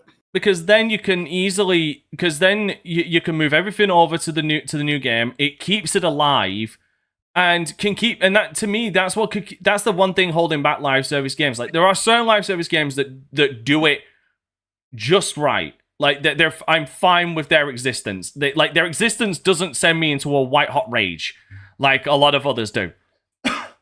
Like, Dead by Daylight is one of them, because they're a live service game, but like majority of what they just sell is DLC characters. Like, they just sell you characters, so it's like that's direct money. Do you know what I mean? That's the meat and potatoes of that game. So it's like that doesn't bother me as much. So if like next year they announce, okay, we're updating Dead by Daylight, new graphics, new engine, all of your progressions going over, all of the items you've got all going over. It's going to work. But for those who don't want to move over just yet, you can roll back to a previous version. Oh, and this new version of Dead by Daylight will be a free upgrade for everybody who already owns Dead by Daylight. That to me is how live service games I work. like that. Because then I like the idea, but I don't think because it would cost them too much money. no, it would. See, now this is. I knew this argument was coming. See, here's the problem with that mindset. They will make back that money. Not only will they make back that money from character packs that they're already doing, that they're still doing to this day, and will continue to do so in the future. They've also got the small amount of microtransactions that they do have, but also it's going to entice new people to join because it's going to look like a brand new shiny game on their brand new Xbox Series X or PlayStation 5. Because like as much as we don't as much as a lot of people here will turn around and say this isn't the case, at least it isn't really entirely to us. A lot of people buy their games on how they look, and let's be fucking fair here. Dead by Daylight is not the best looking fucking game. No, it's It's not. like old. It's a little old. It's starting to show its age. Fuck, it was showing its age like fucking 3 years ago. Yeah. Dead by Daylight been showing its age. So like they would make the money back entire. They would make the money back. That's how I would do it, especially when it comes to something like Dead by Daylight, which realistically doesn't need a fucking sequel. Like Dead by Daylight does not need a sequel. There is nothing that could be added to this game that would justify a sequel, like Overwatch. Clearly, because now they can't even do a fucking PvP. And yes, by the way, I'd just like to point out, Overwatch is going to be 7 years old in June. Yeah. That's crazy. I just want my Overwatch 1 back, man. Screw that. I agree. You're gonna give me 2. Give me back 1 at least. All right. Well, Over and play Apex. no, because Apex, in my opinion, is really fucking showing its age as well, especially when it comes to its movement system. Like, I mean, the shooting in Apex, like the shooting in Apex, like it's weird. It somehow. I actually went back and played Titanfall 2. Somehow the fucking aim in that game feels more floaty than it does in Titanfall 2. And obviously, having played a lot more tighter shooters these days, Jesus Christ, you feel how loose Titanfall Apex feels. Play the best goddamn shooter out on the market right now and play Destiny 2. Stop fucking playing, dog. What y'all doing? I don't play Destiny 2. Talk to him, Jubei. Talk to him. I don't play Destiny because they removed the fucking Red Legion and a lot of the other beginning expansions. Like I had this discussion with my friend Kaden. Like I was finally gonna sit down and start playing Destiny 2, but then when I realized and found out that they completely removed the original campaign of the Red Legion. Okay, no, I have no fucking interest then. I'm done. Sorry, no, goodbye. I'm sorry you were late to the party, bro. Clearly, Bungie doesn't care. Otherwise, They I sure don't. don't. They're paid. All right. They got my money. We good. R.I.P. Dominus Gall. Oh, it's okay. Jubei gave Maul his money. Jubei gonna keep the lights on. Mm-hmm. Yeah, they're It's- living it's just okay, off of that Warf- Jubei money. It's okay because Warframe got a lot of my money. Like I said, I've been playing since 2013. All right, let's move on to the first proper topic, other than our entire shitting on mine and Nappy shitting on Overwatch. Mhm. All right, fighting games making a comeback. Well, not even really making a comeback. Just they're smashing their way back into. They've always been popular, but it feels like now they're seemingly like smashing their way back into like the limelight. I'm talking like late 90s, like mid to late 90s, like era. Like it, like we're fucking. You can go 2 feet without thinking about a fighting game, because like this year is bussing when it comes to fighting games, or at least ones that we are aware that are going to be coming out. Just to name the few, we got Grand Blue Fantasy Versus Rising, King of Fighters 13. I think that's the new season coming out. Project L, Garu 2, Die by the Blade, God of Rock, which is a fighting game. It's a rhythm game, but it's a fighting game. That's an interesting one. It is. Season 2 for Guilty Gear Strive. Season 2 for King of Fighters 15. Season 3? Hold on, was it? Hold on, was it? Pretty sure. I'm season 2 for King of Fighters 15. Thought it was already 2 seasons in. No, Is the second season we're was in auto? season 2 now. Is what I'm saying. We're in season 2 now. We got Tekken 8 coming out. We got Mortal Kombat 1 coming out. Which, by the way, respect to NetherRealm, I didn't think they'd have the fucking balls to do it, but they're actually continuing the story from that absolute fuckery that was Mortal Kombat 11's time bullshit. I give them some Really? respect for that. Yeah, because Fire God Kung Lao is the god from the trailer. I'll play the trailer. Yeah, Kung Lao is a fire hold on. god. Liu Kang, sorry, Liu Kang, not Kung Lao. Liu Kang, not Kung Lao. Yeah, The my fuck y'all talking apologies. about Not Kung Lao, for, Kung bro? Liu But Kang, damn it. But Kung Lao is in the trailer. Kung Lao is in the trailer. He is. Everyone is in trailer, but Liu Kang is a god, which Yeah. I had no idea, but there is that. That's from 11. And 11, like I said, I like 11 as a fighter. I do not like 11's story. 11's story is fucking stupid.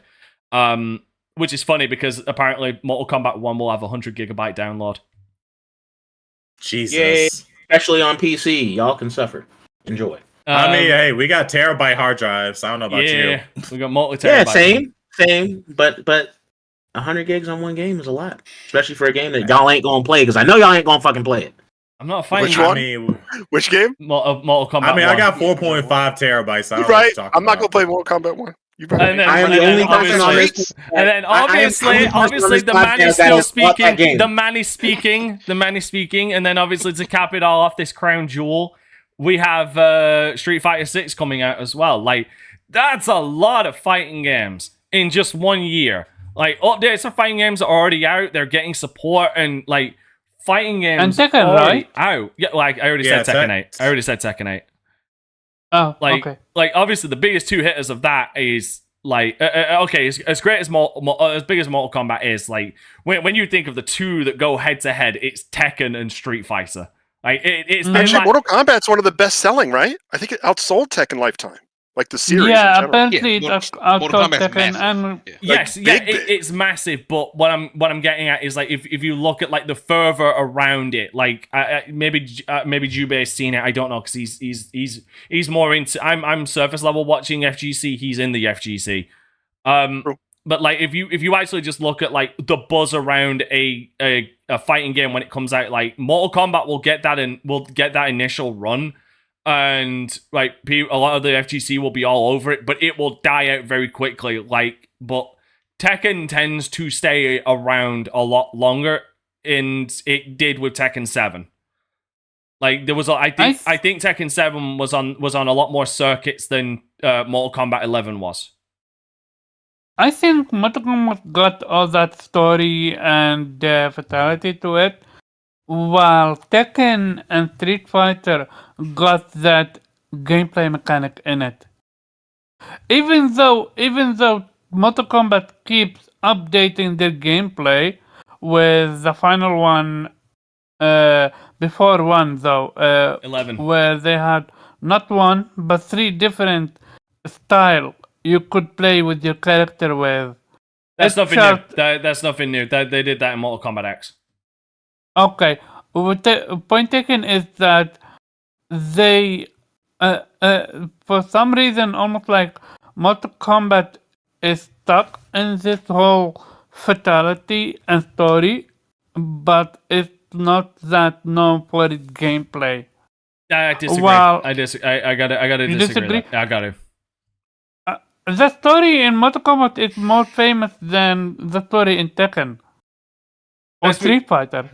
See, okay, so there is a reason for that. That's because Mortal Kombat's lore was built up in multimedia, like comic books, movies, and TV shows, like Mortal Terrible Kombat. live action. That's- Terrible live action we got. But it- now. First but Dante's right. I will fucking defend but- the first Mortal Kombat movie to my fucking death. You will not I said fucking Annihilation. understand. The first one is great. Really quick. Wait, hold up. The first one was No, great. no. What are you talking about? But So, hold on. no, I said Annihilations. The second one. I say I was second. thinking- Yeah. Noodle water, bro. It's- Stop. And it had an animated show. But I agree with Dante. It- Even though I don't think in general the media is very good, it has been much more popular than like a Tekken anime or show. And yes, Street Fighter had shows, but okay, the animated movies of Street Fighter are good, Street but Fighter the 2, show, yeah, Street Fighter 2, the movie classic. No, they had a very good show. They had two But it wasn't very good Street Fighter popular. shows. It wasn't popular though. It Yeah, hit it's like MK. It may not have been popular in America, but it went on for a while, so it had to do. But yeah, and then obviously there was the Street Fighter movie. Tekken's had a live action movie as well, which had one of the best portrayals of fucking Eddie Gordo I've ever goddamn seen, because they actually got a capoeira fucking expert to play him. And Yoshimitsu actually looked pretty fucking legit in that movie now that I'm thinking about it as well, actually. Fuck. Yoshimitsu's my boy. But yeah, like, and they've obviously had some animated movies as well. But like, if you look at sheer volume of media explaining the lore of these three major fighting games, Mortal Kombat's always had the advantage when it comes to marketing. I don't exactly know what to put that down to. Maybe it's the mythical element of it, but to turn around and say that, because like Tekken started getting more into the lore of things, I would say around 5. I want to say like they started being a lot more blatant with the lore around 5 onwards. I go, well, and Street Fighter's never really focused on like the overall picture. Like we know more about the character stories than we know about like the overall story. Like one of the biggest constants is fucking Shadowloo and M. Bison. And we know a lot about like character stories, like Cammy's backstory. Like I put her in the thumbnail for a fucking reason. Like we know where Cammy comes from because she we know more about their character stories. Mortal Kombat has always been a more grander like scale, like realms fighting, stuff like that. Like it's always been bigger as far as like bombastic wise, which I think is what caught a lot of people's attention more with Mortal Kombat, and they started more getting into their story a lot sooner as far as like fleshing out and actually focusing on it. And I think one of the first instances of that was, I want to say, it wasn't Deadly Alliance, it was It might have actually even been before Deadly Alliance and Deception. I think it might have been 4 actually. I think it might have. I'd really argue it starts with 2. Like if you follow, there's a straight line from 1 to 3 about here's what's happening. Because they did, but with Mortal Kombat, like it was, with Mortal Kombat 1, 2, and 3, they obviously did give you the beginning text scrolls of like, okay, this is the story. In 2, they said, okay, Goro was defeated, another tournament was set up, Shang Tsung is the bad guy. 3rd one, they said, now it's Shang Tsung, now it's Shao Kahn, who's the bad guy at the end of 3. Yeah. But like that was a text scroll. Like what Omar is talking about, he's specifically talking about like deep lore. He's talking story modes. Yeah, like when you play something, you want to play it for the story. Yes, the combat. Thank you, Joster. He is the Mortal Kombat head here. He's because we talk. I give him shit for like Mortal Kombat 11 story. But yeah, no, Mortal Kombat Mythologies from the N64 is where it really started, that they wanted to start telling a story, like with a story mode. Y'all never played Alpha and it shows. Y'all are killing. Damn. Alpha's trash, but Alpha 3. Alpha 3 is great. I'm talking about just from a story. I'll give you Alpha 3. Alpha 3. You knew what I was talking about. Yes, to be fair, and Dante, you already said it. The reason why, like, all of them have pretty solid stories and like very good through lines if you're paying attention. Mortal Kombat has always done it better because it is the funnest to watch. It is most interesting to watch. Like, for a lot of people, Ryu's like sort of the central main character. He's got sort of one specific goal, which is funny because it really has nothing to do with fucking Bison. Or Shadowloo, or Charlie and Nash. Again, it's all fucking character stories. Well, I feel like Street Fighter chose the least interesting character to make the main character. I like Ryu, but he's very, very bland at heart. He's definitely the most. Lee is far more interesting. Sub-Zero and Scorpion felt more like a main character than Liu Kang. No, I like Liu Kang as the main character, actually. Liu Kang deserves. They had that man as a zombie for several games. He deserves to be the main character. Yeah, from Deadly Alliance. Yeah, I Deadly Alliance. Deadly Alliance all the way up to Armageddon. Yeah, he's a strong. Yeah, they he's a strong jumped the character. hell out of that man for no reason. It was like, man, we can't beat this man. We just gonna jump him. Yeah, we got to jump him. Yeah. Like, we got 2-on-1 this man. And that's the only way we could fucking win. Then we snapped his neck. And then they did the grand rewind. It's just weird that, like, it only took them... This is, I can't believe we're just talking general discussion about fighting games. I guess we're just general discussioning to this week about this kind of stuff until we get to the last topic. Oh. But it's just weird that it took them only 3 fucking games and a DLC to run out of fucking ideas to where they had to do another grand fucking rewind. Think about it. Not necessarily NetherRealm's fault, but Armageddon pushed them right into a goddamn corner. Like, how do you fucking continue on after Armageddon? Okay, we'll say that Shao Kahn won, and Raiden sent a message back to himself. Okay, now we'll retell 1, 2, and 3, and fucking kill everybody. I'm still pissed to this day that they did that. They did my girl Jade dirty. But yeah, like and fuck, they killed my boy Smoke. Fuck, Smoke was my boy. Like, he was always my Smoke boy. is dope. Yeah, Smoke is dope. Yeah. he was always my boy in MK9. But then they did that, and then they brought in this new generation. Like, this to me is where I'd say things kind of went tit side up, and I blame a lot of people for this. People did not give the new characters a chance in Mortal Kombat X. Like, What are you talking about? right, so Mortal Kombat X basically brought in a new generation of characters. You had Senshi's Cassie, which was Johnny Cage and Sonya Blair's daughter. You had Kung Lao's nephew, I believe it was. Kung Jin. I'm trying to remember if he was the final, if he was a cousin or a nephew. I'm trying to remember. That one escapes me. But then you've got Kenshi's son. Like, they were all fucking solid characters, and he was training under fucking Master Hanzo. He was training under fucking Scorpion. You can't get more badass than that. But people just did not fucking give a shit about these characters because they weren't the original characters. So then NetherRealm, in their fucking panic, in my opinion, were like, oh shit, we need to fix this. That nobody likes them. Until later on, people realized, actually, no, these are good characters. But by that point, Mortal Kombat 11 had already been penned, and they grand rewinded the whole fucking thing. They Prince of Persia, Sands of Time, the whole fucking thing. Now we're all the way back to, like, the very first Mortal Kombat. Like, what we're going back to in MK1 isn't to the first Mortal Kombat with Goro as the main boss. No, we're going all the way fucking back to the time of the great Kung Lao. Yeah. Back when Daniel was still a fucking place. Very nice.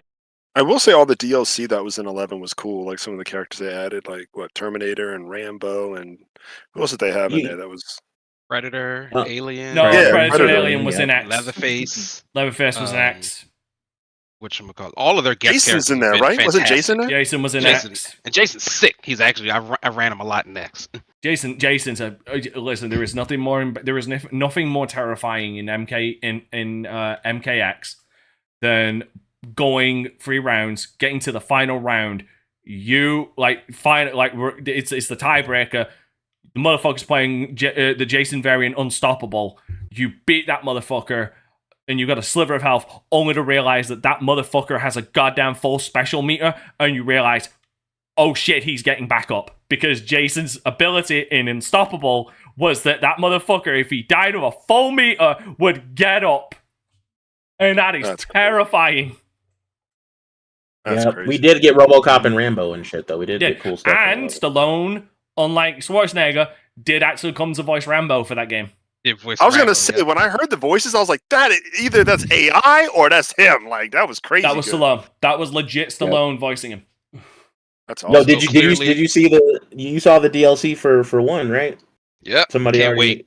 Can't wait. We getting the Omni-Man and Homelander. Let's fucking go. Really? Omni-Man?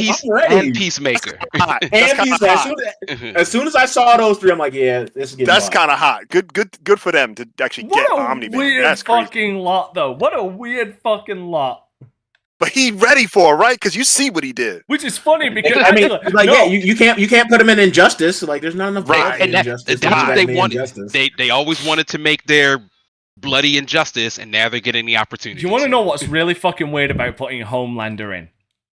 Like what? Like from a canon mindset, what makes it weird to have him in there?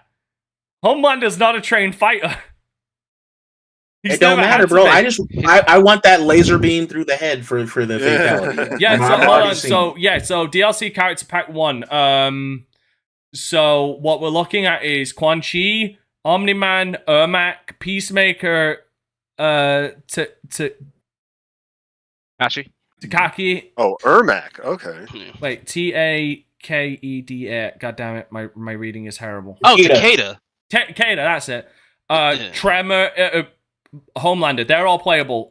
Cameos will be Johnny Cage, Tremor, Chameleon, Mavado, and Farah. I believe Farah's from that Jean-Claude Van Damme cameo about to be sexy. It's about to be sexy. Facts. It's just I don't know, because it does look like we're going back to, especially with how 11 Aftermath teased it, that we're going back to the time of the Great Kung Lao, who was the very first.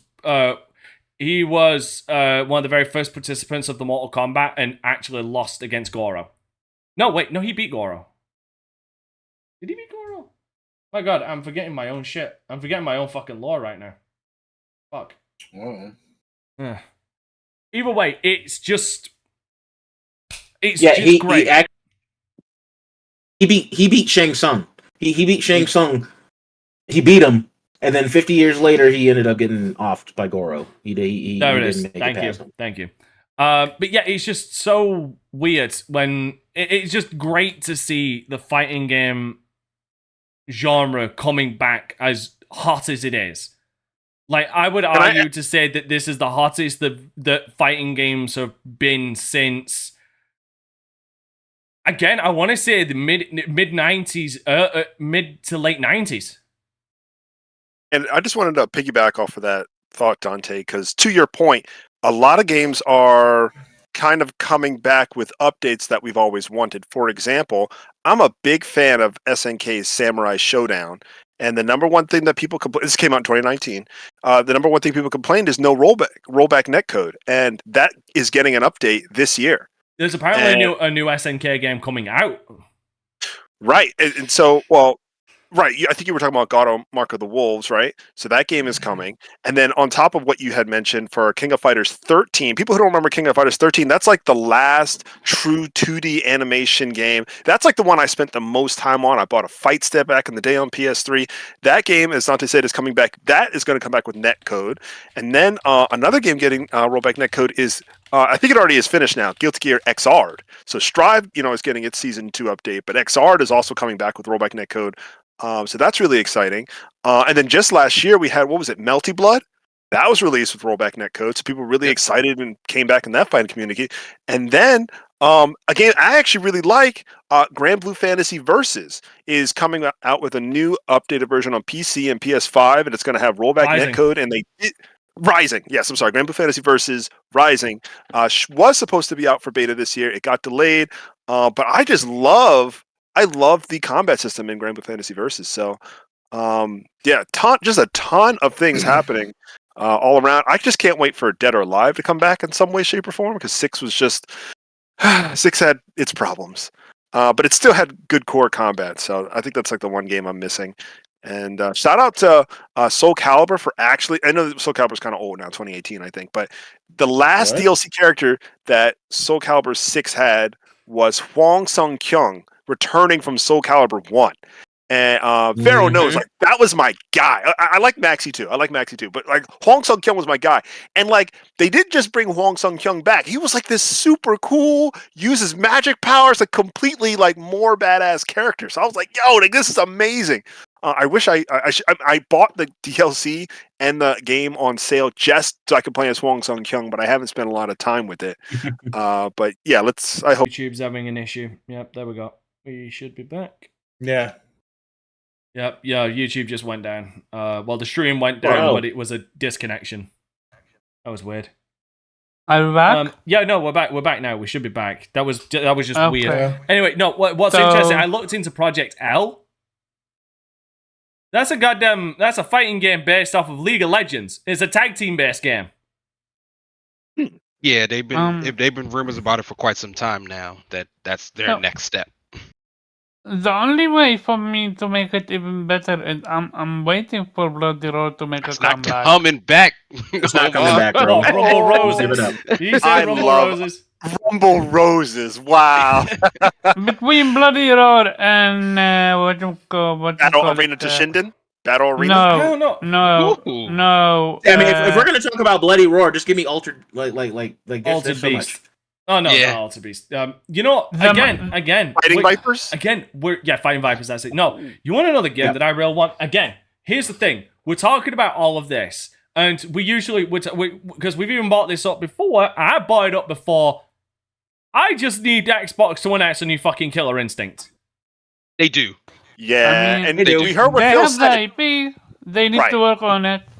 But But that- apparently Phil they said- don't have any studio to Like, work on it. again, so- That's I'm- exactly I'm- what Phil that's said. cap. Yep. That's cap. That's what Phil said. That's what Yeah, Phil said. that's- Then contract Yeah, that yeah. bitch out. I don't 'Cause care did- what you got to do. Didn't I you ever agree. do I agree with numbers you. for them? I agree with you. Right? It would. Bro, Especially- go. If you don't cut the check to WB and NetherRealm and be like, yo, make a Killer Instinct, bro. Do whatever the fuck Facts. you want. I Go agree. fucking do it. Oh no, Y'all no, got all this facts. money. You know Go what? fucking do Hold that on. shit. Hold on. It's a shame Double a shame Double Helix isn't around anymore because they did that amazing 2013 game. Like Yes. that came out of nowhere. Like Double Helix was known for okay to mediocre games, then suddenly they bring out that, and it's like, why have you never fucking done this before? You are great at this. If anything, I wouldn't give it to NetherRealm. I would want to take a chance with this. Now, hear me out. It's always been a fast pace. Killer Instinct has always been a fast pace, like all the combos in the world kind of game, right? We know this. It's been like that since the original arcade. I want to see if Arc Systems can do something with it. Wow. Mm. I like it. I would I give think, busy. I They're think busy. even if Arc Arc System, System, I think, hold on. Even if Arc System wants to step away and like, okay, like you give it to Arc System, like we're not that comfortable doing 3D, and I'd say it's got its roots back in fucking 2D animation.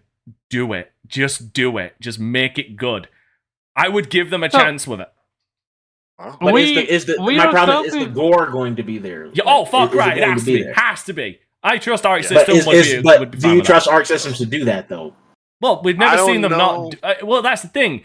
I don't know if I can't give you a direct answer because they've never done anything like Killer Instinct. Like as far as like a fighting system, because that's what I'm looking at. I'm looking at them as purely from like the system, the fighting games they put out, the pedigree that they have, and the system they have set up. With all of that, I would trust them with to make a Killer Instinct game. Now, how they would handle the blood and everything, that doesn't seem like it really falls into the fighting mechanics kind of thing. That kind of falls into the graphic design kind of aspect. So again, that feels like something that's completely different. But yeah, I gotta show some professional fights from Killer Instinct. I wanna 2014. talk It's about- fucking mad. I want to talk about the game that is being not rumored, but more like it's already announced. So basically, there's a new anime fighting game, and it's like Jump Force. If you say But J Jump- Stars, bro, if you say J Stars, I'm going to laugh you out of this fucking out of this show, Before bro. you do Jubei, before you do Jubei, let's Oh just my God. turn on the stream. Let's while we're talking, let's just while we're talking, let's just bask in the J-Stars? greatness. Let's just bask in the greatness of Oh what my this God. is. J Stars, bro, it's awful. It's just as bad as Jump Force. Why? Who is making it though? It doesn't matter who J Stars is awful. What's that? Oh, it's that what's it like? Spike Chunsoft. Because they made the PS4 one, right? Like Chunsoft, really? Jump Force Yeah, was I think the they made the biggest scam PS4 ever, J All man. Stars. As Well, I Jubei actually said, think it the was terrible. fighting wasn't Actually, bad no. in Yeah, the, Spike Chunsoft developed it. It's still published by Bandai Namco. But that Oh, Bandai Namco publishing tells me this is going to be Jump Force again. It tells me it's going to be another thing Naruto is, arena brawler. It's not like don't- I don't want it. They can keep it. I don't think Jump Force. I don't think the fighting mechanics were horrible. It's just the game was horrible. No, Like, it like, where was. do I go? Yeah. What do Yeah, I the do? game was bad. Every part of that game was bad, bro. Like the fighting mechanics, especially, it was bad. The problem with It wasn't the problem worst. with the It wasn't fight. the worst I've ever encountered. That's The problem with If we get J Stars, we're literally just gonna. It's gonna be another Ultimate Ninja game. the problem. How many with, times do I got to keep playing this damn game? The problem with the problem with Jump Force was there was no fluidity to the combos. Like you couldn't just easily cross from one combo into another. Like there was no fluidity to it. Like that is at least something. And like Jubei is going to disagree with me, but I don't. If he's actually being honest with himself, I don't think this is something that can. I don't think this is something even he can deny. That's at least something fucking Xenoverse 2 does right. It actually when you're doing combos in that game, you can actually fluidly put them together. With Jump Force, it felt like I was fucking fighting to try and get combos together. Like there was a brief 2 seconds. If you had to say, if to choose the best fighting game anime wise so far right now, would it be Xenoverse 2 or 3, or would it be Fighters? I would actually give it It's Fighters. Fighters. Yeah, it's hands down Fighters. It's Fighters. Even I'm Stop not. playing. I love Xenoverse 2. I love Xenoverse 2, but even I'm not. I'm not on that amount of crack to make that Fighters. People still play I it to literally this said day. I would give it to Fighters. And this is why, really like, good. if I could have my dream pick, I'd want Arc System to make a Jump Force game because I feel like they can do it. It'll also be the closest. I would eat that. I would take that. It's the closest Because thing we'll it won't probably be an get arena. anymore to Marvel vs. Capcom. With just a big It weird won't be an roster. arena. The Yeah, the yes, and worst it thing won't with be in an Jump arena. Force is that it just wasn't what they marketed to us. Like I No, played it. they sold it. They sold us on the roster, but everything else about that game was trash. I saw the roster and I'm like, just off of the strength of the roster, I was like, let me cop this, and then I get it. The only thing I can give that fucking game is its particle effects, which did look really fucking nice. The lighting of particle effects in Jump Force, that's all I can give it. Yeah, I popped the game So when they're talking about basically, make your own and the character. I'm power. like, why am I making my own character when there's all these Yusuke characters is that I want to here. play as? Motherfucking Yugimoto. I don't want to play as me. I want to play as Yugi. Yeah, you can learn. You can learn the damn spirit gun and shit, but like, it's like, it was just so bad. I don't know how they Because fucked it because like that's the thing as well. And this is the thing. Like you were either for this or you're against it. I was severely fucking against it. I hated the shared health bar. Like I wanted it I wanted it. MVC style. You wanted MVC? Yeah. I wanted MVC style. Like each character has their own thing. Isn't that an old Street Fighter versus Tekken thing? Wasn't the original Street Fighter versus Tekken like you shared one health? A shared health bar. Yep, sure was. And that was something people didn't even like about that. Yeah. Right. Yeah. Man, I need to start planning to bring back Biofreaks. And let's get it done. Like Biofreaks. By the way, there's a reason. Also, by the way, Super Nintendo game. Like that's the thing you got to remember as well, Omar. Like Xenoverse 2, this is the reason why you can't make the comparison. Xenoverse 2, even though I do think it's at least got good combat, it's not a true one-to-one fighting game. It's not a 3-fighter game, yeah. That was also made by a company that's not known for fighting games, Dimps. Fighters was made by Arc Systems, for fuck's sake. Hold on. Dimps don't make fighting games, but they do make other things. They make a lot of things. Dimp. I will turn around and say, like, I think Dimps is actually a underappreciated studio. Like they've had their fucking. I mean, God, they made the Sonic Advance games, which were considered some of the best Sonic games ever made.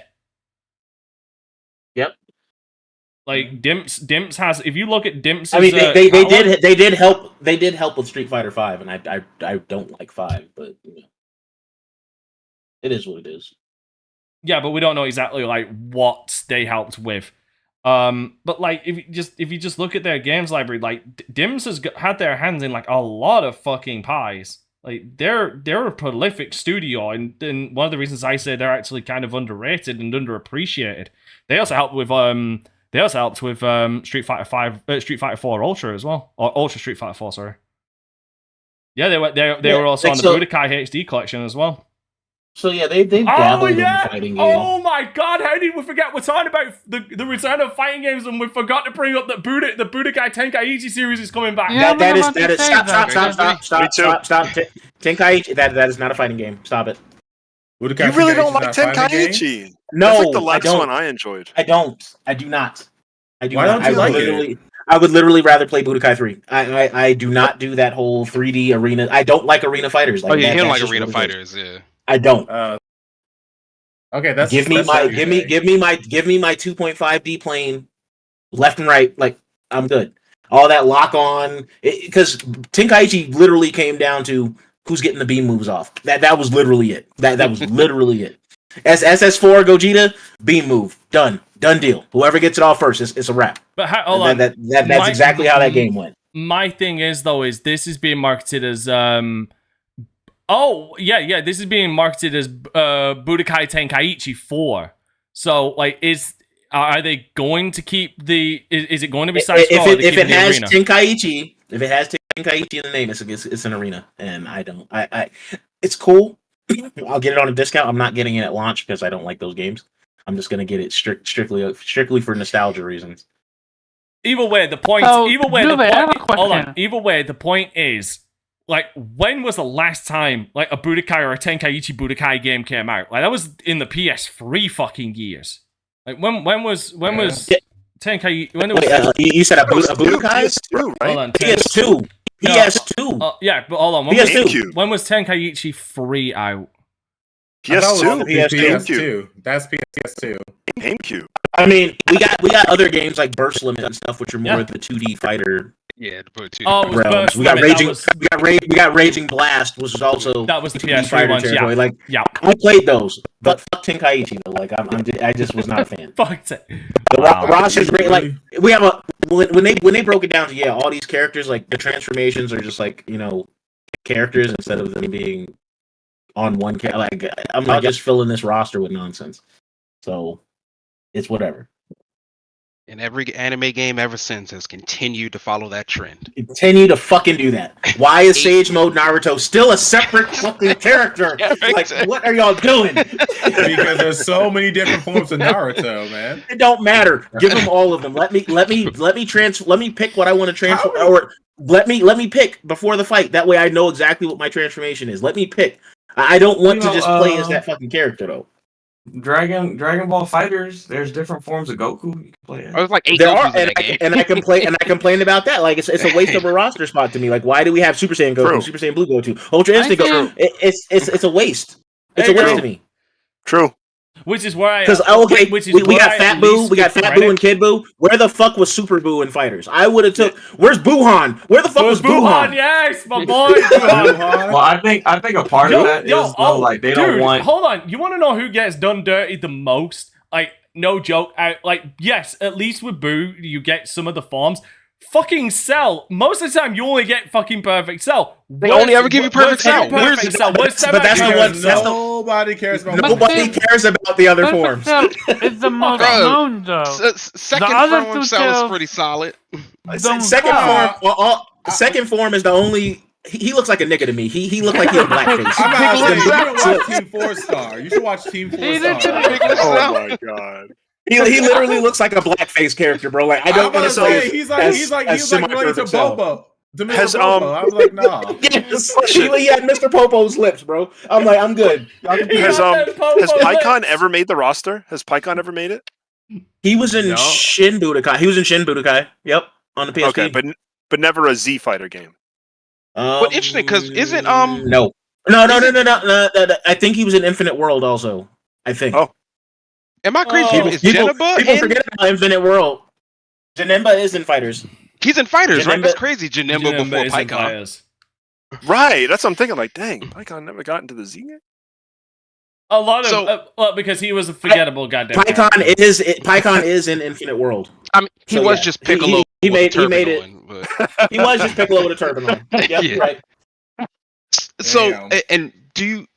I guess, what do y'all think about like any more obscure games that might appear that probably not for us, but like children fighting games?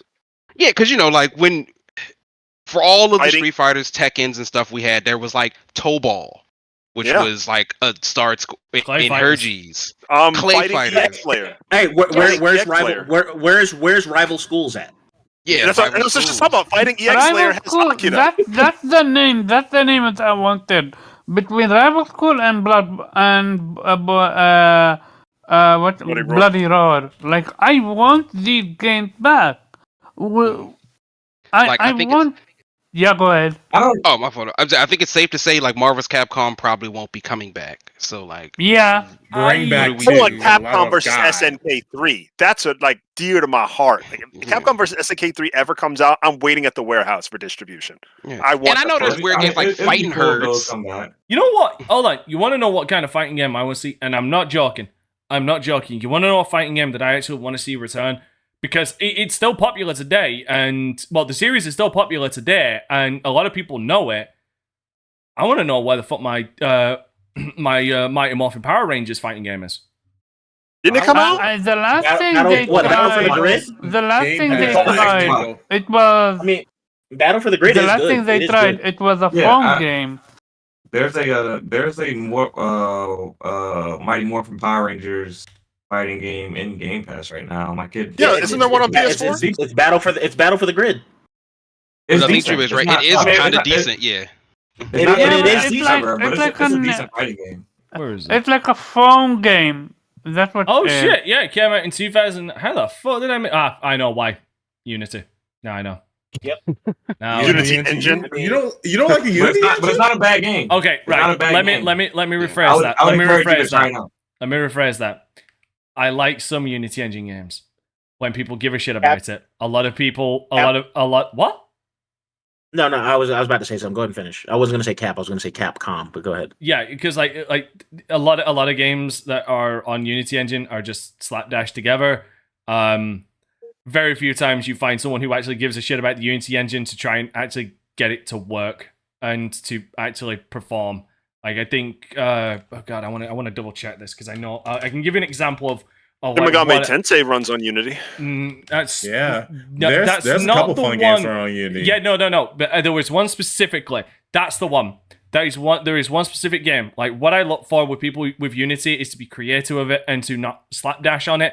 And the one that immediately comes to my mind is like the prime example of using Unity right and doing it justice and showing that the Unity engine could be a good engine, Ori and the Blind Forest. Okay. Let's go. Ori is amazing too. Ori, and especially- again, I Ori think, is on the another Unity good one- engine. Another good one is Where- Chained where- Echoes. Chained Echoes Yeah. is a great game.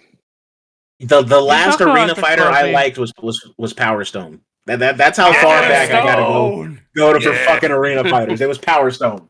That was the last arena fighter I actually really enjoyed.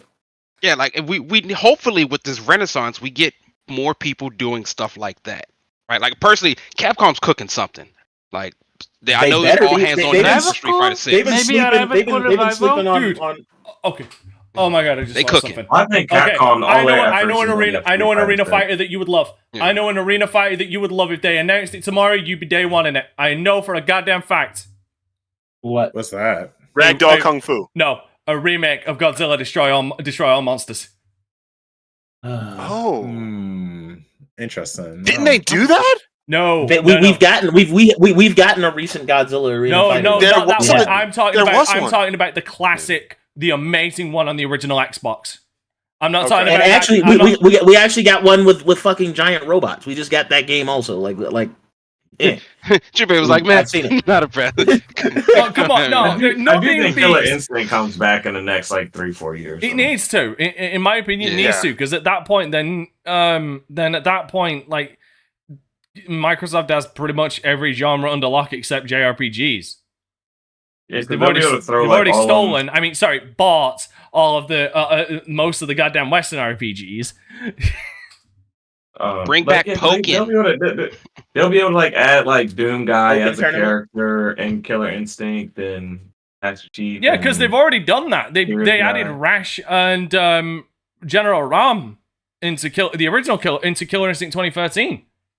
Was the I'm saying when Arbiter they do the new in one, Killer they'll be Instinct? able Yes, to- Arbiter was in there as well, Arbiter. So yeah, you got Arbiter, you got General Rom, and Rash from Battletoads. and Rash. Yep. which is That's funny. right. That's so cool. That's so is- cool, man. Which is so fucking You stupid. could throw Overwatch character in there. Like that's what I'm saying. Once they get everything, No, it'll go You know that what? would be Actually, super smart if they could get that. I done. want Arc Systems to make Ultimate Muscle. I'll take that too. Ooh, a little bit of Muscle. Kinnikuman? Wow. Ultimate Muscle. Damn, I've not heard that in years. My Alright, I'm goodness. telling you, though, give them Jump Force. They put an Ultimate Muscle in a game. Yo, I remember this anime, Ultimate Muscle. Yep. You can be Ultimate Muscle whooping Tanjiro's ass. All right, we need to move on. Hey, We need to it's- move on. It's given. We need to move on. Either way, you can tell because we went free form with this. There is excitement, even from people who don't play fighting games like myself, because I know I'm trashing it. Even though Jubei is really fucking insistent that I get which one was it? Tekken 8 or fucking Street Fighter 6? Just so you could whoop my ass on it to make yourself feel better. Which one was it, Bro? I have every. I don't have Tekken pre-ordered yet, but I have Street Fighter locked, and I have Mortal Kombat. So how you gonna juggle between the three? Because Street Fighter comes out in June. Mortal Kombat comes out in August, and because it's different button layouts and shit, I'm gonna have to figure that out. I can't play both of them in the same day. He's gonna have to allocate memory in his brain. Yeah, it's gonna be like I'm gonna delete a this game. fucking save file. It's just a folder in his brain. Tekken 8 moveset. Jubei's trash. I served him up like so many times. I don't understand. Damn, Jubei, they say you trash. You are no. He's lucky that video of our match got scrubbed from Twitch miraculously, bro. How you went out was mad sad, but fucking hilarious. And I'll never forget it. My man said you can use a joystick. He said I it too don't have matter. a Street Fighter 6 pre-order, so we can get that. We can get some. We some can matches get for that. the Run stream. that. Come to my lobby, bro. We can run that. No, what I'll do, I will hold a fucking tournament on my stream, and we will settle this do like that. men. We will settle this like men. Let's get it. I will have Jubei buy me the game just so I can spectate those fights, so we can stream it and run it back, and then we can get it all going. Are we doing it at launch? Are we doing it at launch, or are you gonna give us some lab time? Lab time. You need lab time. Everybody needs lab time. Like that was like the upsetting thing about it. Like no joke. Like I started again. It is a fighting game, but I got back in. I had to start getting back into fighters with Ultimate. And I actually really wanted to hold fucking. I actually really wanted to host my own tournaments. Like I actually had plans to do like stream tournaments, and I was gonna invite. In fact, Zero, I think we talked about this. I think we had discussions because I was talking to you. I was like, "Would you co-host it with me so we can?" Yeah. Was you? Because I was talking to you about if you wanted to co-host it with me. Yeah, it fell through because I just got fucking sick and tired of the community. Yeah, well, you know, it just killed all my fucking love and joy of that game when I just had every other motherfucker coming in saying, "Oh, why are you playing with the Smash Ball? Why have you got items on? Why are you not playing on Final Destination?" It's like, go fucking away. Yeah, well, let's get people in there. Me, Zero, and you can do commentary as well as participating. So, I'm down. All right, let's move on. Oh, by the way, we need Samurai Showdown. I'm just saying. Yes, Samurai Showdown's so good. Anyway. Shout out to Hanzo. Which technically, I mean, depending on how you look at it, we are technically getting that with Die by the Sword, I guess. Anyway, right, moving on to topic number 3. We are going to be talking PlayStation predictions. Like this one, we're going to go down the list about what we want to see. This one, we are going to now actually go into a structure now, gentlemen. So, Omar, you know what? Fuck you, Omar. Kofi can go first. Kofi. Hey, I want fuck you. Kofi can go first. I love it. I got more love for Kofi. I got more love for Kofi. Kofi, please. I know that. That's bias, though. Go ahead, Kofi. Okay, totally. I'm neutral on that. But no, yeah, I am going to go very safe on this, guys. Because I'm having such a great year, playing a great blend of my imports and my first party, I just want to see factions. I just think that factions has a You're great boring. I know, I'm pretty boring. Wow. I'm disappointed in you. You had one job. Chat, do I mute this man? Do I mute this man for the disrespect? My man said you just straight boring. I know that's I said boring in the sense of he's being safe. That's why. I am being very safe. But here's the thing, like, I usually want things from PlayStation based on things I'm not getting, and I'm playing all the niche stuff right now. I'm about to play my 5th import game right now, and I think Megaton Musashi after Kuro no Kiseki and Dragon Quest X and Monochrome Mobius and Disgaea 7. All those games aren't out, so like now I just want to kind of enjoy first party stuff. So I think that's. We're going to see, I do think we're going to see factions in some way, shape, or form. If we don't, it'll get its own state of play at whenever it's going to come out. But I think that the number one thing I associate with PlayStation since PS3 is Naughty Dog always has some sort of imprint on the generation for their best game. And I the last time for me really was, I mean, obviously, Last of Us Part 2. But Uncharted is the series for me with Naughty Dog. So I'm hoping for a big impactful moment like that with the multiplayer, with factions, the immersion. I'm sure there's going to be some crazy fun things that they're going to bring with their level of perfection. Outside of that, I'm really more interested in some of the smaller contract partnership work they've done with things like to the China Hero Project. Lost Soul aside, I think we were talking about this in the chat briefly. We saw gameplay for that game like 5 years ago. I'd love to finally get some sort of release window, maybe just give us a couple minutes just watching where the gameplay has gone from since I think the 2021 demonstration, which was bonkers at the time. But even other partnerships that are outside of things like Stella Yams, which obviously that's hype. Things like Eternites, which is a small developer that was inspired by Persona 5. It's an action RPG that kind of has what seems like over-the-shoulder third-person action, almost kind of like Code Vein, almost like a Souls game-ish. But it's also got like relationship, date sim kind of stuff, which I'm not super enthusiastic about, but it seems more toned down than something like a Persona game. So I'm very curious about that. Another game that looks inspired by Lost Planet called Convaleria, another China Hero Project game that premiered at State of Play 2 years ago again. No, I think this was at a State of Play last year. When I first saw gameplay, I think it was 3 years ago they announced Convaleria, it looked very generic. But the 2022 State of Play, it looked very cool. It was like your the ground constantly was like under influx, and it affected like the elevation and I guess the damage that the boss could do to you. It was very unique looking. And I'm going to say this: these Chinese developed games, they release them when they're ready. Like, there are many examples I can cite of games showing gameplay, and they're like, okay, see you in 5 years. Like, we saw Wukong, like, literally, 2019?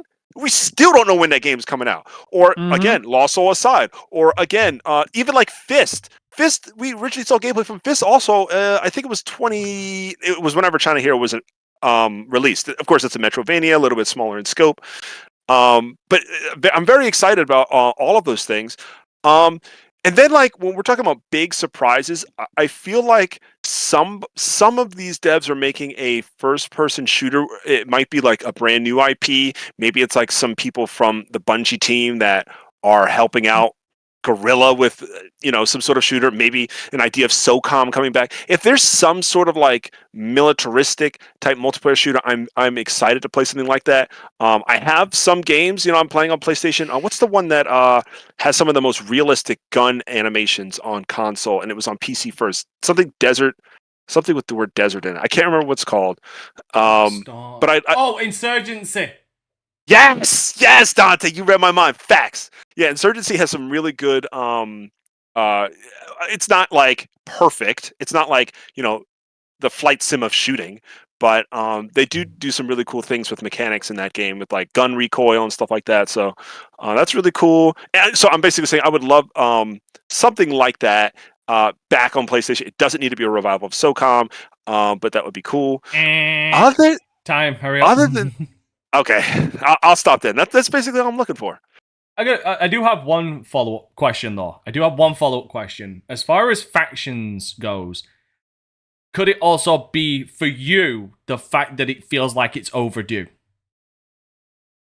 Yes. For a Naughty Dog title to come out this gen, it feels like this is now their time. Within the next 12 months. Because, I'm assuming it may not come out by December. But to see it, right? For them to officially say it, here it is, show it. It's time. Right. I'm actually going to go first so I can get mine out of the way. the things I'm looking forward to are the things that I want to see. Day and date announcement. I'm still consistent on that. I will never stop being consistent about that because day and date will actually make me give a shit about.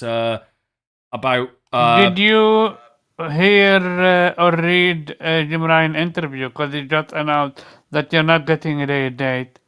You need to wait 2 to 3 years. Well, for a PC we'll see game. how quickly he changes that fucking tone Okay, when they we'll need see. to when they need to expand the fucking market because they're basically losing everything to Okay. fucking Microsoft. That's one of them. The other, I want to know what the fuck's going on with Capcom and Pragmata.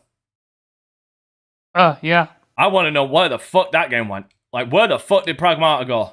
Like, the initial trailer looked kind of interesting, but like, since then I've not heard or seen hair of fucking Pragmata. Capcom, the fuck's going on? Come on, guys, the fuck. Other than that, I have faith, which is a bad thing to have, but I have faith that Insomniac knows what they're doing with Spider-Man at this point. Like, glorified expansion aside, Miles Morales was a good game. Spider-Man was a good game until they mysteriously changed Yuri's face from fucking from the original to whatever it is in the fucking remake. But I have faith that they know what they're doing with Spider-Man. I mean, the Spider-Man movie's coming out soon, Yeah. so they're probably gonna try to cap on that Spider-Man movie and then release the game too. The only Get that other double one, hype. the only other one that I have any vested interest in to see any news from is this fucking Wolverine game. Because you got a tall hill to beat fucking X-Men Origins Wolverine. Because that game was fire. And that was the last great X-Men game ever, in my opinion. And it was just Wolverine. Yep. So I need to see something from this. Outside of that, I can't think of anything. You know what? Yeah, Demon Souls for fucking PC. There you go. That's what else I need to see. Oh, the new Demon Souls? Yeah, because it just needs to come to PC. It's the only reason I'm not buying it. Like, that would be legit the only reason I'd buy a PlayStation 5, but even then, I'd feel fucking dirty for doing it. I've given up on Bloodborne.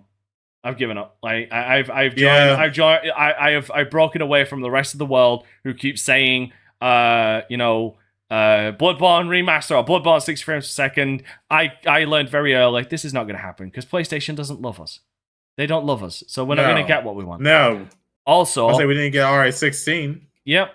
And so waiting on that. And also the other thing I'm looking forward to, like, just for the end of it, just so we can end the fucking discussion. Which fucking Metal Gear Solid is being remade, if there is one?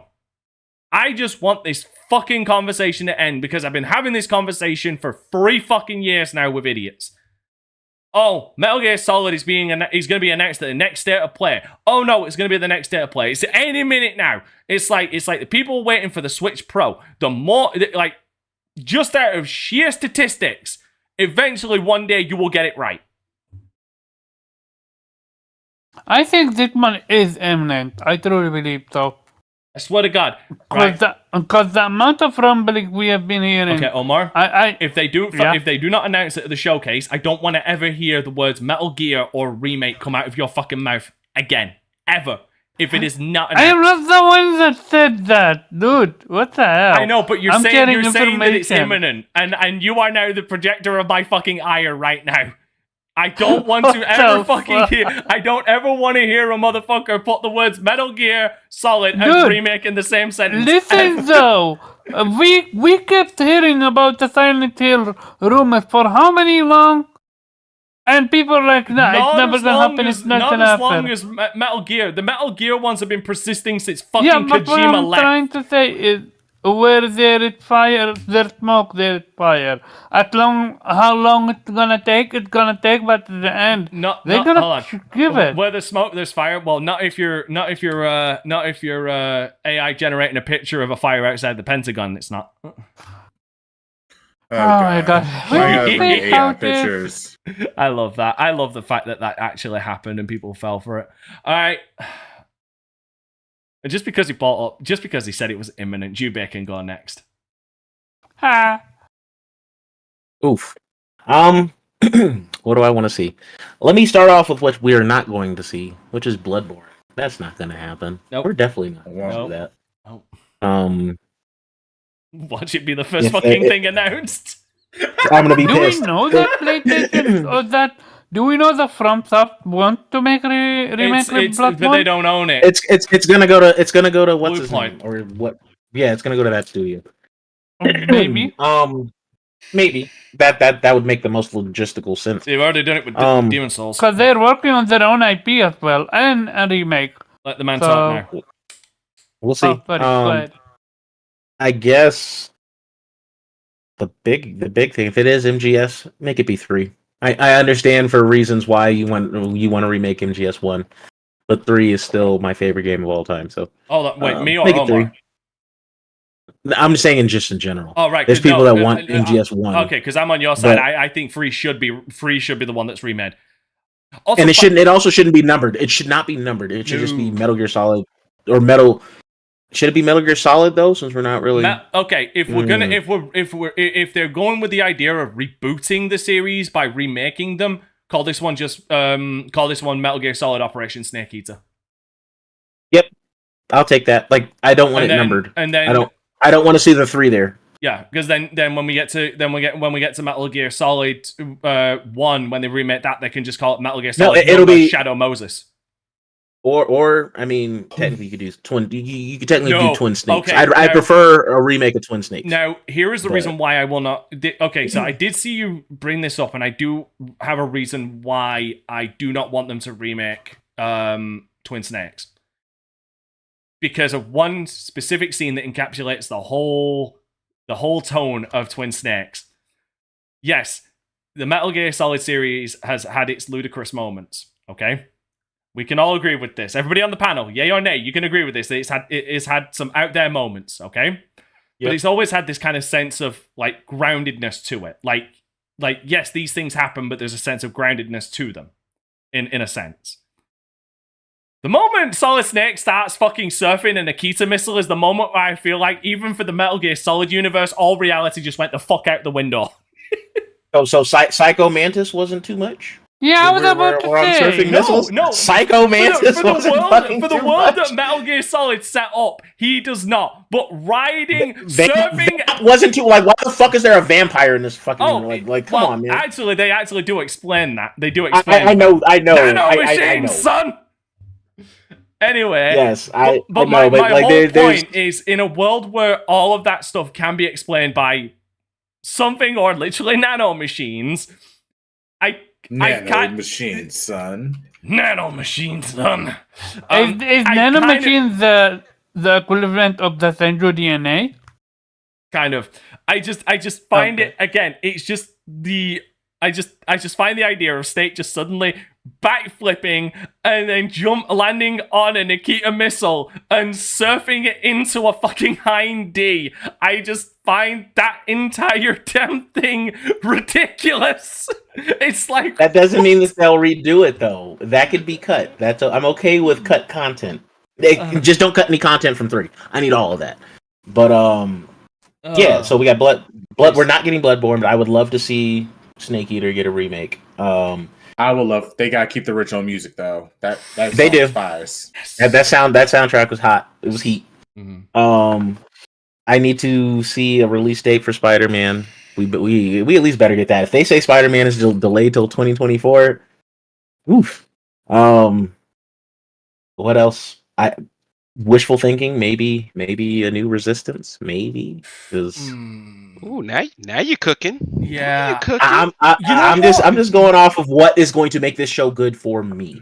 You know what? So remake the first Resistance. Like the first Resistance is still good, but it's not aged gracefully. Actually, this is a chance to reboot all those franchises. I want to see Resistance. I want to see a remake of Killzone 1 with the tech we got now. Oh, that demo for Killzone 2, the shit we showed, we could do that now. Yeah, that's doable now. You know what? Given the trailer as well, seeing as you're saying that, would you be up for a Twisted Metal resurgence? Considering we've also got the TV show coming out. I would take it to coincide with the show because that's just smart marketing. It's absolutely smart marketing. Just like The Last of Us sold that damn game still, with the show. Mm-hmm. And the thing I want most that'll shut me up and I will give that show an 11 out of 10. SOCOM. Full stop. SOCOM. Someone cut that. Bring it back. I want someone to cut that for me. I'm gonna put that in the evidence. Do it. vault. Do it. Do it. If they show SOCOM, I won't have a negative thing to say about them for the rest I'll of the actually be year. really happy. Nah. SOCOM 2 or SOCOM Assault, man, those were my two favorite SOCOMs. I still have my PlayStation 2 playing online. That was my first online third-person shooter. And of course, whatever they're going to show with Final Fantasy Part 2. Final Fantasy 7 Remake Part 2. You know what? We already going. That's already given at this point. It's got to be a foregone. Yeah, pretty much. You know what? But it's like you only have 60 minutes. If they're dedicating this to VR, like I just don't know. Remakes? I mean, I'm sorry. You think Rebirth is going to be there? Yeah, absolutely. Yeah. That game comes out. They've got marketing. absolutely. They've got marketing contract to it. Yeah, I don't think it's going to be there. I don't either. I mean, has to that be would be such a missed opportunity. Why? Because you want to make an impact. Yeah, But it's What's not. It better probably than- won't come out till 2024. You've got the whole TGS round. No, I think it comes out. I think it comes out in November or December. Really? I think it's March. Easy. Well, I mean, what does PlayStation have to fill that slot for the holiday? For December? Yeah. The rumor is For the holiday rumor window, is- October, We don't know. Yo, the rumor is don't know. the rumor for Rebirth is winter 2023. the rumor Yep. is Yes, Jim okay. Ryan. The rumor is Jim Ryan want to make a statement. How do you make a statement? You show what you have. You bring the big guns. Like this show, But- this showcase. I don't We think we're going to waited see it. 2 It years should. for it. But let's see. We got 60 minutes, and they're already dedicating time for VR and all the and third party. It's like how much first party new shit are we really going to see at this show? don't know, but Okay, yeah. look what they They're did. going to Look what have they to did. skip somewhere. Look what they did with the PlayStation 5 reveal. They nailed it. They knocked it out of the park with the PlayStation 5 reveal.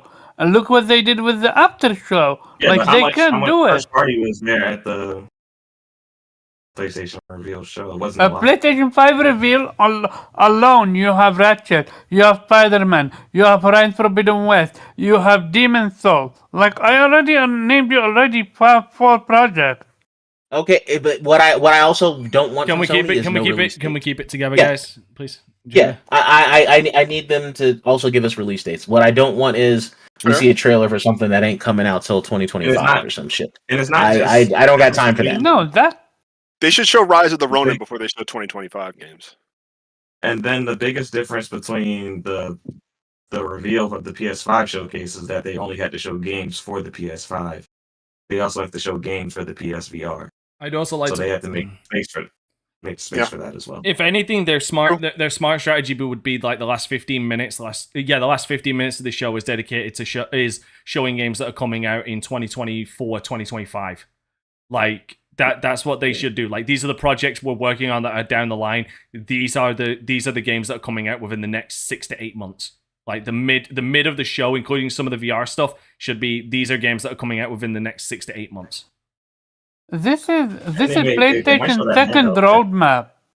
I'm expecting games to be revealed that could come out in 2-3 years from now. The problem- like look what they did. Okay, let's save this for general discussion because I do have something to say to that. Nappy, Okay. your thoughts.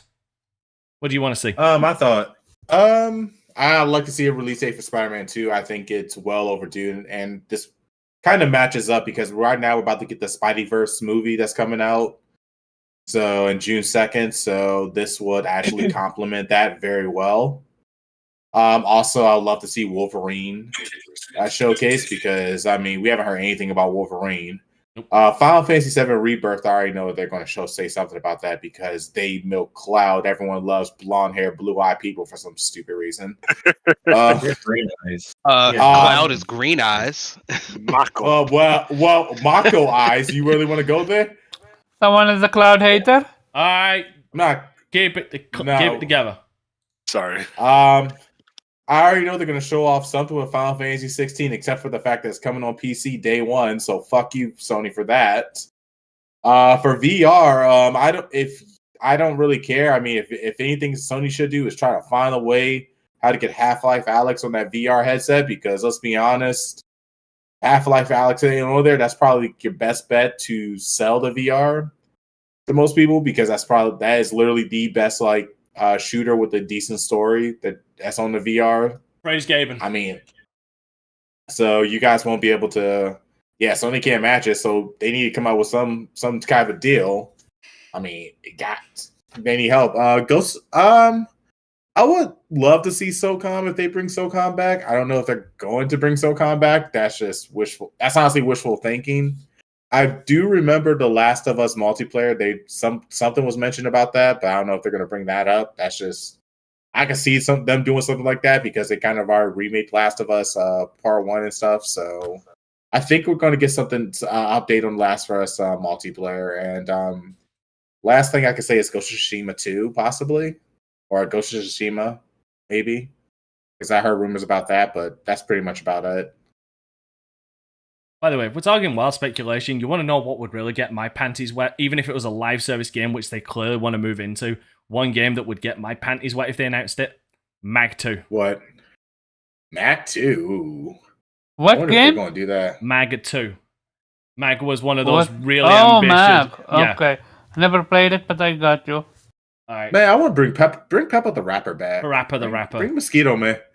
Bring Mosquito game back. All the type of studios that make those type of games are long dead. Yeah. Pharaoh, what do you want to see? It was interesting to hear everyone speak, and it sounds like a lot of people who are fans of the PlayStation catalog and things that they've made, they're looking for remakes and things like that. And I feel like Sony's kind of getting into this dangerous place where they're not being creative anymore. So I do want to see some new IP. I don't want it to be a whole remake fest. I want to see at least one or two new IPs. I think that we're gonna see at least 2 live service games, one of them being Factions.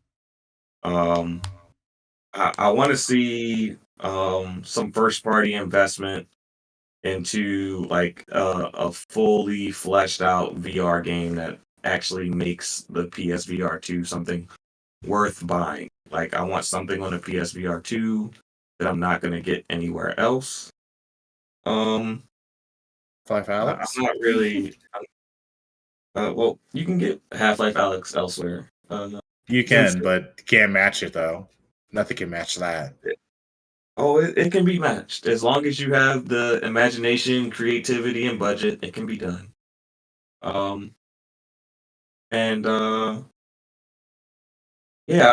want to see Sony be a little bit more creative, and I want to see what some of these studios are doing. It's been 2 years since we've had a showcase, and I mean, Ghost of Tsushima 2 sounds nice, but I would like to see Sucker Punch be working on something else. I would like to see what Bend is doing. I would like to see what some of these other studios are working on. I would hope some of it would be new IP. I would hope that they didn't just go full legacy IP. We're gonna just cash in on. All right. I mean, I don't see anything wrong with going into legacy IPs, especially if it's legacy IPs that have not been around for a long time. Like, Bend working on a new Siphon Filter game doesn't sound like all that bad of news to me. No, it's not a bad thing, but you can still have creativity. It gets to a dangerous slope when you start looking at video games becoming Hollywoodish, where Hollywood is not really coming up with new ideas. Okay, they just keep digging into legacy IP. Here's the thing. I would agree with that. I would agree with that in The Last of Us Part 1's case. There I would agree. I don't agree when it comes to things like older games like PlayStation 1 games like Siphon Filter, and the reason why is I liken it to when this is going to be really, really obscure, but hopefully you guys follow me. For me, that's like the Dracula IP, or how that used to be. Like you had the 1920s Boris Bela Lugosi Dracula, and yeah, they dipped into it a bit, but then there was the resurgence with Hammer and Christopher Lee's Dracula. Like, I kind of see it in that regard of, yeah, you're dipping into a legacy IP, but you're doing something new with it, and you're introducing a whole new audience to it, because there are people alive now who have a PlayStation 5 who don't even know what the fuck Siphon Filter is. Yeah, they never played it. I don't have any issue. I don't have any issue with remakes in particular. I would have an issue if that's all they're focused on. I do. No, and It's like- I will agree with But that. they're But not. for me, as far as We don't know nostalgia yet. basis, We'll see Yeah. Wednesday. but for me, as Wednesday. far as nostalgia I'm just basing, going off that's of what all the I'm finding. reactions of everyone who has spoken. Everyone has spoken about legacy IP. No I one's spoken didn't. about I thought I mainly I talked said about like Wolverine Wolverine. and Pragmata. Yeah, I Yeah, wanted we those want two. new IPs. Like, Wolverine is a legacy IP. It's not their IP, but it's an old IP. Well, I mentioned China Hero Project. Those are just completely new games. all of the But China it's not- Hero projects are new IPs. None of those are first party. I'm talking about. They are We're PlayStation just talking invested, about though. yes, exactly. It counts for Xbox too, Pharaoh. You act like just because it's not first party, it doesn't. It doesn't. All right. Me, I count it. I will. Like, for count it. example, Well, listen, we're gonna have you that. guys wait, gotta let him talk. Yo, let's have We're not this. saying We will have that this something- discussion. something doesn't count. We will have this We're not- discussion in open discussion. Keep this for the open discussion. I want to get through everybody. Zero, you have yet to go. Zero, you talk now. Save that for open discussion. Right done. Not to continue the flame on fire. I agree a little bit with Pharaoh. Despite some of the choices that I'd like to see. I always want new, so I'm gonna always sort of like ask for new and give me something I haven't seen before, because that's the best part of any show, is the stuff you're not expecting. My like Little Devil Inside. I haven't heard much about that. Sure would like to see where that is. Stellar Blade. I'm sure that'll be there. I would love it, as I agree with Pharaoh, I still sort of counteract myself by saying like Days Gone. I mean, it's not coming, but Days Gone 2 would be absolutely wonderful. They can't. Astro's got to be coming back, right? Like, they can't just drop the ball with Astro's Playroom and never go back to him. Oh, yeah. My personal like dream wish, an old PS3 game, Fat Princess. Which is just obscure enough that most people probably would view it as a new IP, but like I always thought that was a kind of clever little game that they had, and at one point you could tell they were trying to make it a mascot, but I don't think it like really latched on to. The one game I want to see, even though I think it's very stupid, is Factions, because you know me, guys, I'm usually a very nice person. I'm all good for this. I am the biggest hater when it comes to Factions. Everyone seems to be misremembering this game, or is watching it or thinking about it with rose-colored glasses. I just want to get this game, be very good at it, so that I'm crushing most people, and complain about how bad this game is. That's like the only thing I want to so do. you just suck at when Faction. it comes to Factions. Nah. You can say that, Omar, but when it comes out, see me on Factions and let's see what we start talking about. Right? If you can't beat me, then I'm saying Factions sucks every single time. That's the only one give me the shove. You don't have to beat me.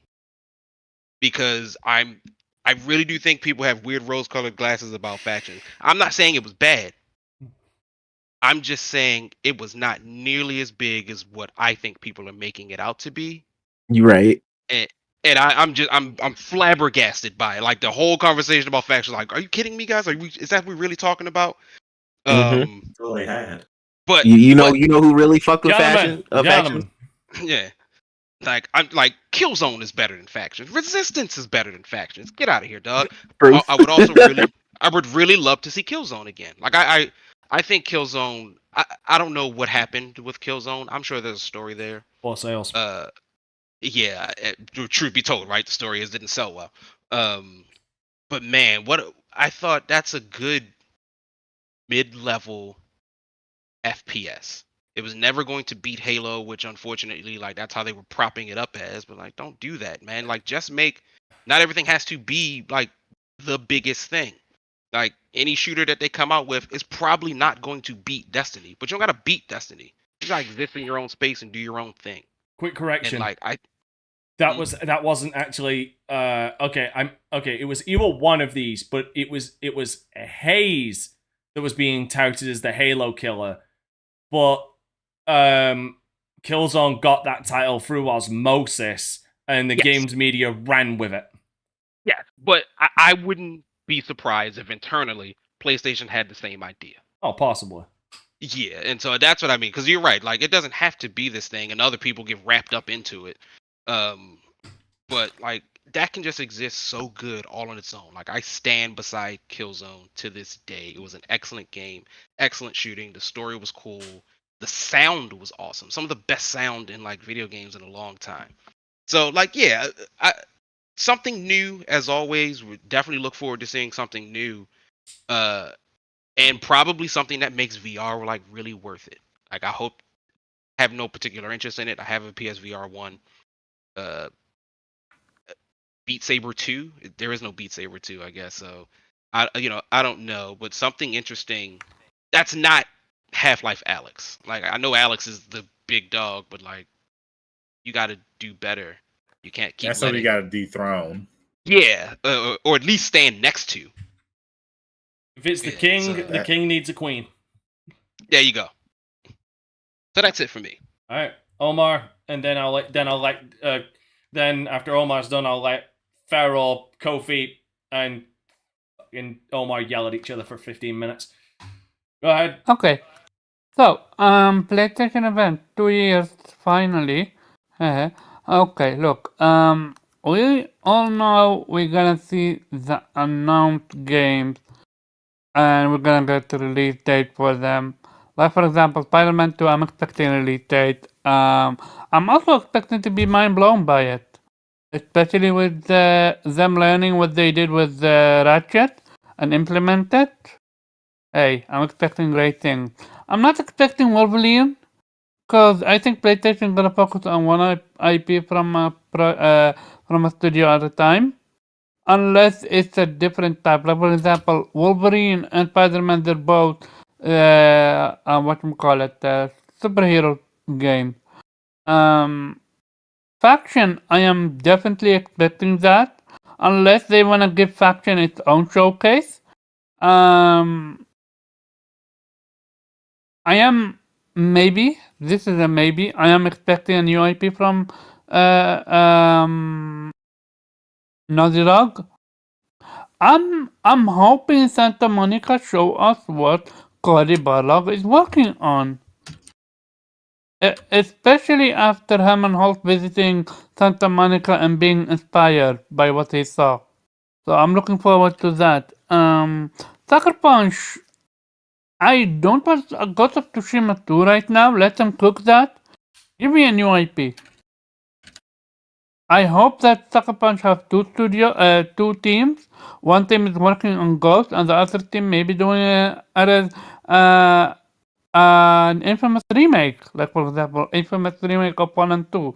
That would be great. We have what do you call that?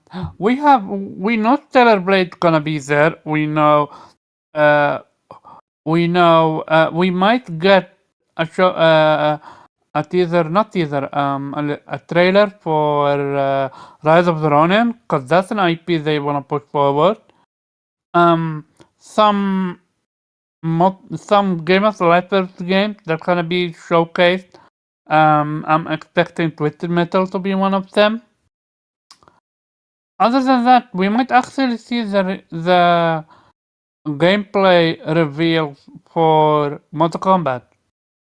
That could be a thing. I'm genuinely expecting big things with this showcase, and I'm genuinely looking forward to it, to see what they're gonna deliver. It's going to be interesting to see what their mindset is, what they wanna deliver? Do they want to go all out, or are they keeping stuff hidden? Oh yeah, there is Studio Malaysia. It's from PlayStation Malaysia. They've been hinting at. They've been focusing on upgrading the studio for the long time.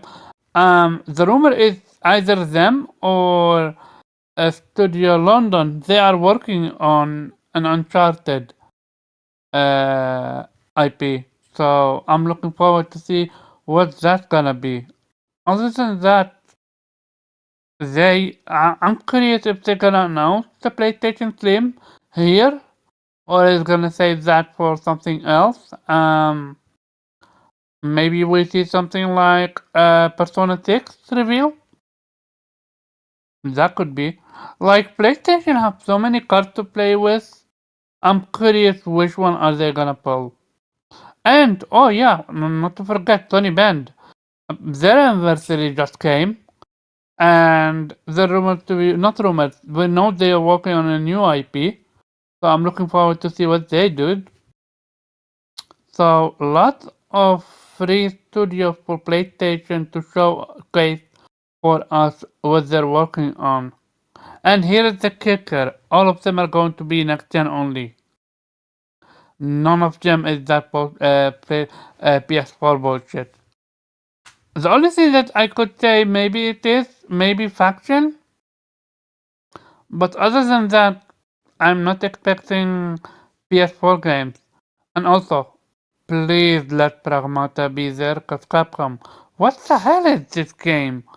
Also, Deep Dive, are you still alive? Yes, If yes, they are. Yes, they. then Deep Dive. show it us. And yeah, look, 1 hour and 15 minutes is not a lot of time, especially with the amount of IPs they have, the amount of free studios they have, especially if they want to all shoehorn in third-party deals and VR games. But real talk, I'm genuinely, as much as I want PlayStation to push VR, I don't think this is the moment for it to do so, because you haven't given us a proper showcase in 2 years. So I'm looking forward to see what they're gonna do. And the ball is in their corner, and the fact that they chose to go before Microsoft show me they're confident. So yeah. Hold on. Also, remember, No, hurry up, dude. Summerfest is also coming, so they're gonna save something for that. But that's about it. Go ahead, Dante. Right, yeah. So that's the end of everybody's thing. Deep Dive. Who are they? Deep Dive is a game Oh. that they showcased long time ago, and it's a dragon game. A man You with talking a about dragon. Deep Down? You talking about Deep Down? Oh, thank you, Deep Down. I think yeah. Deep Down was canceled, man. I feel like the devs for that went to Monster Hunter World. Apparently no. Apparently the game is actually revived, and they want to showcase that. So we're gonna see. Wow. The early status of Deep Dive is publicly unknown. Former chairman of SIE World stated he had no idea what happened to Deep Dive, but says that other team members of Yoshiniro Ono might pick up the game development, get further in develop. Yeah, so nobody knows as of 2021. No one knows. That's the official word. Right. I genuinely think that they definitely need to come like they need to come with two 6-shooters all fucking loaded with 357 Magnum silver bullets. Like they need to. Like Gun blazing? Yeah, because because here's the thing. To the Sony faithful, PlayStation can do no wrong. They are doing just fine. Like they'll shit on the Activision deal, but they're doing just fine. But to the public, everybody's looking at PlayStation. They're looking at everything that Xbox is buying and working towards, and they're like, okay, so what's PlayStation doing again? Like that's for me why PlayStation needs to come out swinging. Like I said, you can have your VR shit, but we need to know what's coming out like in the next 6 to 8 months, and then we need to know what you got planned for the future. That's what you saved the last 15 minutes for. You saved the last 15 minutes for games that are coming out. A roadmap, you mean? A roadmap, but we need to know release dates for the next 6 to 8 months. Like, absolutely. Right, I'm starting the timer. Go on. I was going to add to your point. At least for me, I feel the same way about Xbox too. Like when we talked about Xbox's thing, I told you, run me my games, Xbox. You gave me 50 last year, I need 50 this year. Because you got all those goddamn studios. Put something out.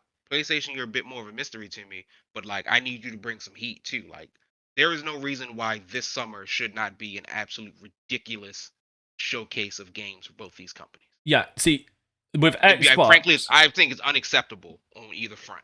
Yeah, especially with me, somebody having 90 minutes. Yeah, that's a lot. Yes. Here's my thing. Lot, here's my thing with this specifically, and this is gonna say this is the God's honest truth. I can at least give.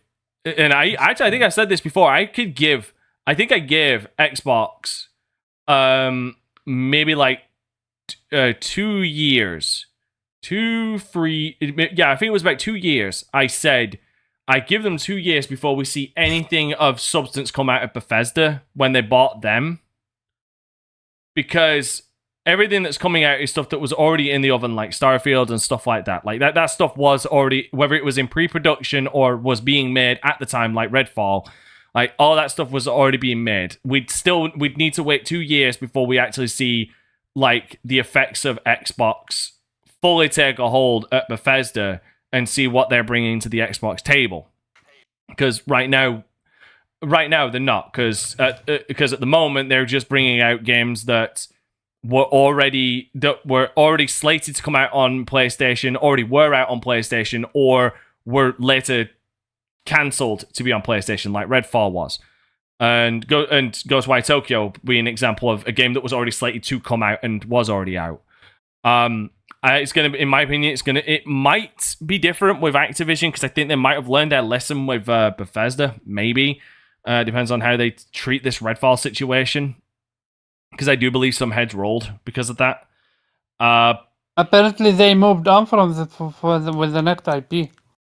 But with PlayStation, like, when the fuck was Wolverine announced? Because like this is the thing. That was like 2019. When the PlayStation 5 was announced. Yeah, like same day the PlayStation. Like it's that kind of shit that I've turned around and said once before. I fucking hate when games are shown and then we wait 3 fucking years for something. Like, we waited for Kingdom Hearts 3 for actually, no. But with PlayStation, you're actually getting IP. The reveal was actually only 1 year ago. Jesus Christ, it feels so long ago. The PlayStation actually, their entire roadmap from what they showcased, they have released. Beside Volcano High, Goodbye Volcano High, and Little Devil Inside. Other than that, everything that they showcased, they released. Okay, but while with my Microsoft, point is, they haven't done so. Hear me out, just because I'm not making this a Microsoft thing, dude. I'm not trying to make this a Microsoft thing. I'm trying to say, like, yes, that Wolverine announcement trailer came out a year ago. Okay, it felt like it was long ago, but then again, these are strange times. These are strange times we're living in. But either way, I need to see something. I need to see something more of this game. Because we all know that Spider-Man 2 was definitely a lot more further in development than Wolverine was. So I need to at least see gameplay. With Wolverine, I might expect like a mid-2024 release date. Because all we got was a trailer back then. Like, all we got was like we saw a teaser. Yeah, either way, it's a teaser trailer. It's a teaser trailer. It literally says the announcement teaser trailer. Right? What? I just said the date, September 9th, 21. Oh, God. If you really expect something out of Wolverine, I'm genuinely think you're gonna be disappointed. But that's what I don't think I am, though. I don't think I am. I think we're overdue to see a little bit more of that. Again, I'm not expecting it to be out this year, maybe next year, but Spider-Man is one of those where it needs to come out this year. Like we need that. We need that. So they're gonna date. focus on Spider-Man and not to showcase on something for Wolverine. Now this is where I disagree. Yes, it came out in September 2021, so it came out just over. It's just over a year ago, so it'll be 2 years ago in September this year. This is where I have this disagreement with you, Omar, about why they need to hide some cards, or separate, or they're saving games to have their own state of plays or showcases. I disagree with that. I think they could easily show a lot of games that are coming out this year, like Spider-Man 2, and then give it its own showcase where they can do an even deeper dive on it. Like, because this Spider-Man 2? Yeah. Like, they really need to? Yeah. No, they're gonna showcase. They're gonna show gameplay. This reveal. This is going to be the actual gameplay. Okay. For Spider-Man let me finish. 2. Let me actually get my point out with what I'm trying to say. Because you remember how Horizon got shown and then got its own showcase where they went in deeper. Like they showed gameplay when they showed Horizon Zero Dawn before they gave it its own showcase, and when it had its own showcase, they went even deeper into the game. To like show you all the new shit, all the graphics, all the environments and shit like that. They can still do that. They can show a little game. They can show a gameplay trailer of Spider-Man 2 and then give it its own showcase, showing like a deeper dive into it. Okay, I got you. Like, give it that fucking Horizon Forbidden West treatment. Like they should, in my opinion. Quite frankly, I don't care how much of a production nightmare it is for y'all motherfuckers, but honestly, if you care that much about your big IPs, that's something you should do for all of your IPs. Because then you're being transparent with your audience, you're showing what you're doing, and you're generating buzz for your game. Like they should do that with factions, they should do, depending on how big factions actually is, to be fair. They should do that with Spider-Man 2, they should do that with Wolverine when that comes close to its release date. They should do that with any game. Like, we're probably going to get one for Rebirth as well. Like, they should do it in that kind of way. Like, have that big showcase where you're showing your roadmap and all the games that are coming out. And then when you get closer to the release date, give it its own showcase to get into that deep dive into the game. So you don't want a Spider-Man 2 10-minute gameplay.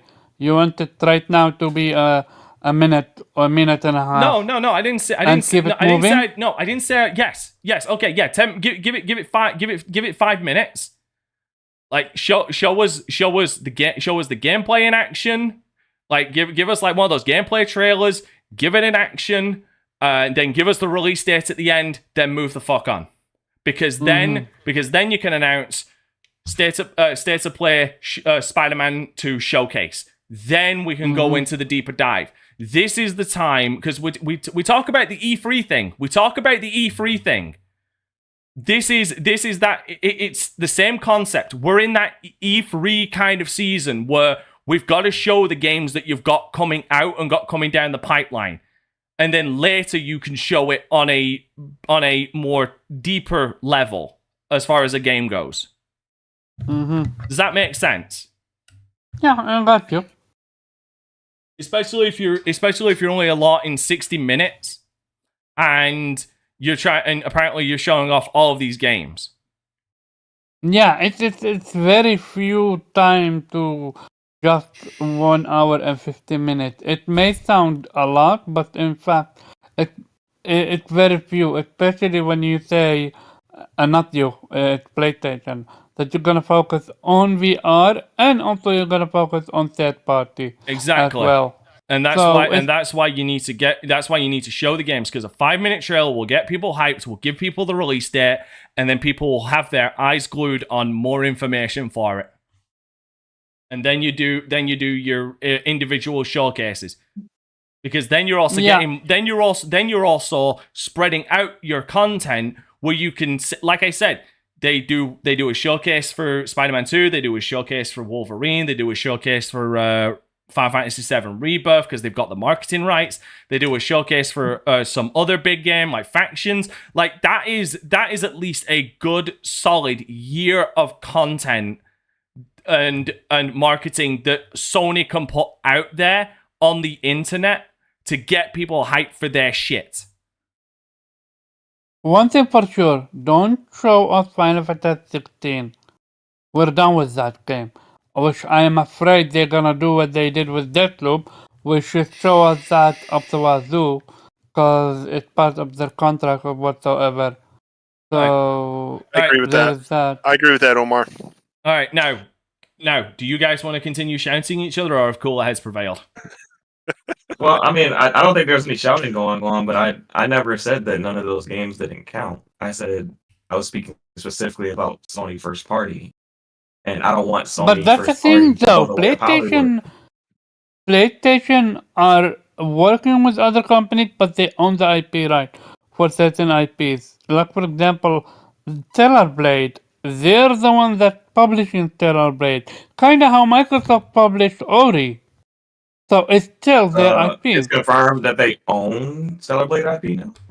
I'm not sure if they own Stellar Blade. I will Google it. Because I'm if looking that's up the right case, now. then that's a Demon's Souls Bloodborne situation where they own the IP, they just didn't make it. I mean, we know they own Rise of the Ronin. But my whole point is that there's a lot of talk about all these remakes, and I don't want it to be like they become Universal or MGM or any of these other big, movie Disney who just have all these old IPs and they just don't make any new content. I don't want them to become like Nintendo and they just keep cashing in on old characters over and over and over and over and over and over and over again. I mean, I'll say I don't That's want all that I'm either. If you say who owns the Stellar Blade IP, you say developer Shift Up and publisher Sony. So There's who no- owns the IP then? We don't know. We don't have any there's no solid Just concrete. There's no Just solid because you publish information. something doesn't mean that you own the IP. You know what? That's correct. That's a half truth right there. Because for the longest time, I had no idea Activision owned fucking Sekiro. Yeah, but Xbox has published IPs like didn't they publish Sunset Overdrive? Do they own that IP? Yeah. Yes, they do. They do, and they Do they gave the still rights own the up. IP They for gave the rights Sunset? up. No, I think they gave the rights up, didn't they? Hold on. And they Yeah, published, the they rights Roll up? that, published Dante. Rise. I'm pretty sure they gave the rights to PlayStation. Give me a minute. Who owns Sony? Yep, Sony owns it. Yep, Sony owns Sunset Overdrive. Yeah, they own it because they bought Santa Monica, and remember, the only reason why Sunset Overdrive existed is because Microsoft allowed Insomniac to own the IP. Right. Exactly. They were like, I'm you waiting. can have And it. that's I'm waiting why- for the Yeah, cap. I believe they hold published- on. Yeah, they published Rise of the Insomniac Ronin as well. never owned. Apparently, Insomniac never owned the IP and wanted to. Right. Okay. And sometimes that happens, right? Like, what's that studio that you hate, Dante? And Sony gave them their IP. There is so fucking many. You know, no, they were a second party studio for PlayStation. I know they've been working. They worked with them for 2 gens. They made Heavy Rain. Oh fuck it, Supermassive Games. No. The other one. David David Quantum- Cage. Quantum Dream, David whatever. Cage. Quantum Dream. David Cage. David Cage. Yeah. I'm pretty sure PlayStation owned that IP, but allowed them to take it back. I'm pretty sure. You might have to Google that. I I will. wonder if they did the same thing for Detroit. Yes, To yeah, me- exactly. For Detroit. A majority of the time, Like, like to me- there is a precedent to say that publishers actually do seem to own the fucking IP. I would hate to see a situation where like we've seen Sony, they've purchased a couple studios recently, like Firewalk and Haven and Housemark. Sony And I hate owns. them to be Yeah. like, oh no. So Sony owns the rights to Heavy Rain, Detroit Become Human, Beyond Two Souls. Oh, they do. They own the rights to all 3 of them. Yeah, that's so when they It's publish also- something, most of the time they own it. Yeah, it's the But same with 505 is published. So then hold on. so then Death- who Death who Stranding. own Death Stranding who is another own one. who own Rise of the Ronin then? PlayStation. Only Sony owns that IP. Rise of the Ronin, that's been announced. They've already confirmed that. Yeah, because they So- also own Death Stranding as well. So Yeah, so PlayStation doesn't have a lot of studios, and they're making use what they can. Which I mean, they have 19 studios outsource now. Or maybe 18. IPs to a different studio and have them create them. Like, for example, Stellar Blade. Stellar Blade wouldn't have existed, it would have been cancelled. PlayStation picked it up and funded it. So I mean, I think Fair, you have a. Oh, go ahead, Fair. I said PlayStation owns plenty enough studios now. I mean, they had like 15 last generation. They purchased like 3 or 4 in this generation. Yeah, we'll get into that. That's the next topic because we do have one topic that we're going to blast through the next one. Okay. So they can make some games. I just don't want to see Sony like purchasing the studios that they're purchasing and be like, oh, especially the smaller ones, and forget your ideas now.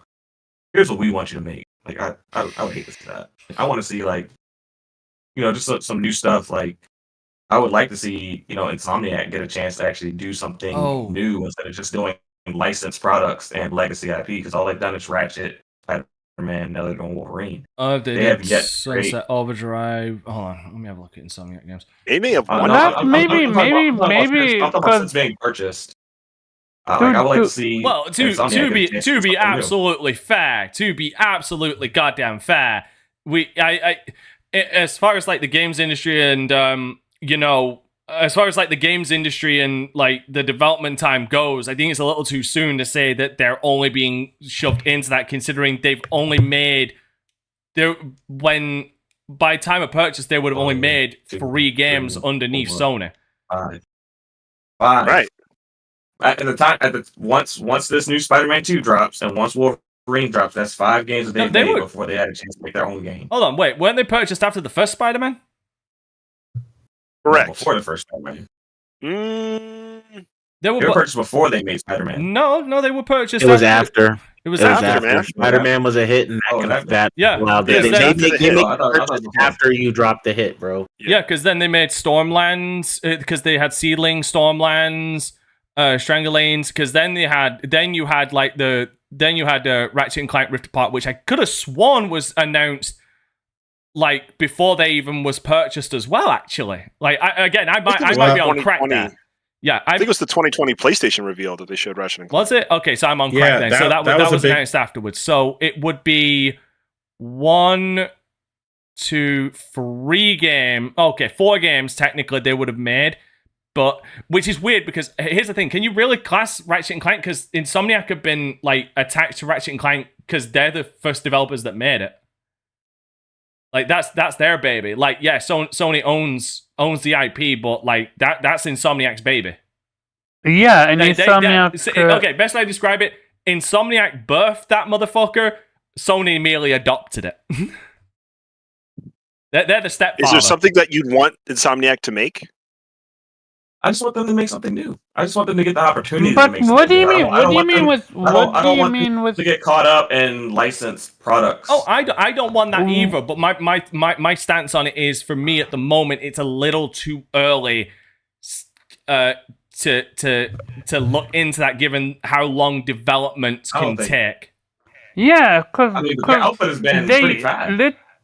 But they literally just. But again, like I said, I'm pretty sure Rift Apart was being made around the time Spider-Man came out, so that was 2018. Right. Okay, because it came out in 3 years later. So Spider-Man 2 is a hit. You don't think Spider-Man 3 would come, and then Wolverine's a hit. You don't think Wolverine 2 would come? Like definitely, they absolutely. But to turn around and say that is that an issue though? Well, they also made VR. I'm not. Hey, listen. I'm not arguing the point, and I do agree that it's most likely going to happen. It's not necessarily an issue because Sony's making money. But do you want one of your best studios? I'm getting something. You want one of your best studios to get caught up when never getting a chance to make something original? No, but that was never the case, though. Why are you talking about it like it's been the case? It was. Never. Because since they've been bought, they haven't had that opportunity yet. I would like to see them get an opportunity to do something new. Look what we've seen with Sucker Punch. Hold on. We went from Sly Cooper to Infamous. No, first Sly Cooper. Yes, okay. If you go first Sly Cooper, then Infamous, and now Ghost of Tsushima. With How did you get there? You got there by creating new IP. Right. You kept getting new IP after new IP after new IP. You see that? Okay, but Yeah. again, but you gotta look at gotta look at the period of time. Sucker Punch made what was it, 4 fucking Sly Cooper games and then 3 Infamous games. Again, you gotta look at the time periods. You gotta look at the development period there, dude. That's a great many years of development. That's why I'm saying it's too early to say that this is the case. I'm with you. I don't want to see Insomniac get pigeoned into just doing Spider-Man and Wolverine games. But for me, it's a bit too early because of how long these with the Sucker Punch thing, they got more games out because game development took less time, and so apparently they fucking cracked the whip at Sucker Punch with the games they're pumping out. But it's too early to tell if they're being stifled with creativity, because since being purchased, they have released other games outside of those under Sony. Yeah. But these are just the big 3, and Ratchet is their original IP as well. Anyway. Is Insomniac's original IP. So I mean, I don't personally count that. You can if you want, but at the moment they're stuck. They're making 2 games now, which is Spider-Man 2 and Wolverine. We don't know if they are successes. We don't know how long down the line until we see another Spider-Man or Wolverine game, and if they're gonna be allowed. For me, it's after these games come out. If they then announce Spider-Man 3 and Wolverine 2, then I'm in agreement with you. I'm in absolute agreement with you. And so I also agree with you, Pharaoh, that I definitely do not want that. I want to be excited about a new IP. But I guess when I think about the length of development time, and I look back maybe 2017 to now, how many new IPs have either been third-party partnerships using technology with the PlayStation or have been first-party? And I feels like there's quite a few, right? If we're talking from 2017, there's Horizon. There's even games that did not do so well, right? Like Days Gone, or things like Death Stranding, or Returnal. Returnal, and things coming like Rise of the Ronin.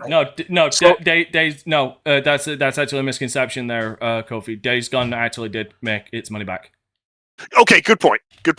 But those are efforts to make new IPs, and we know that the developer at Bend, they're probably not making Days Gone 2 right now. So I think if you look at the list of, and then things like Concrete Genie, even though that studio is gone, they did make that effort to have an original IP. So that's like and half Dream.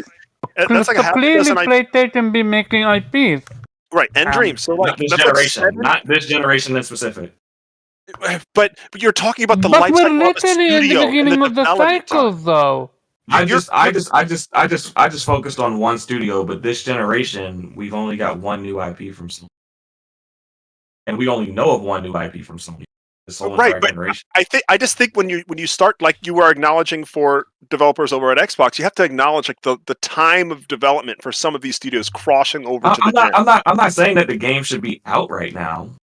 I'm saying this entire generation. It's just interesting that it's alarming to you, but when you look at the palette of things over the last half of 12 years, last 6 years, it's alarming when you haven't had a show and showcase in 2 years. Yeah, that one I will admit is a lie.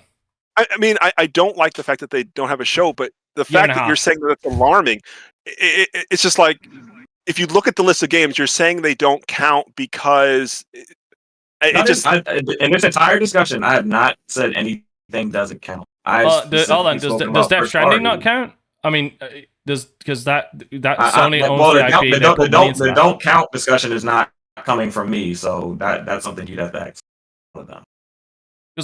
Because here's the thing. Personally, when I think of a first person IP, or when I think of a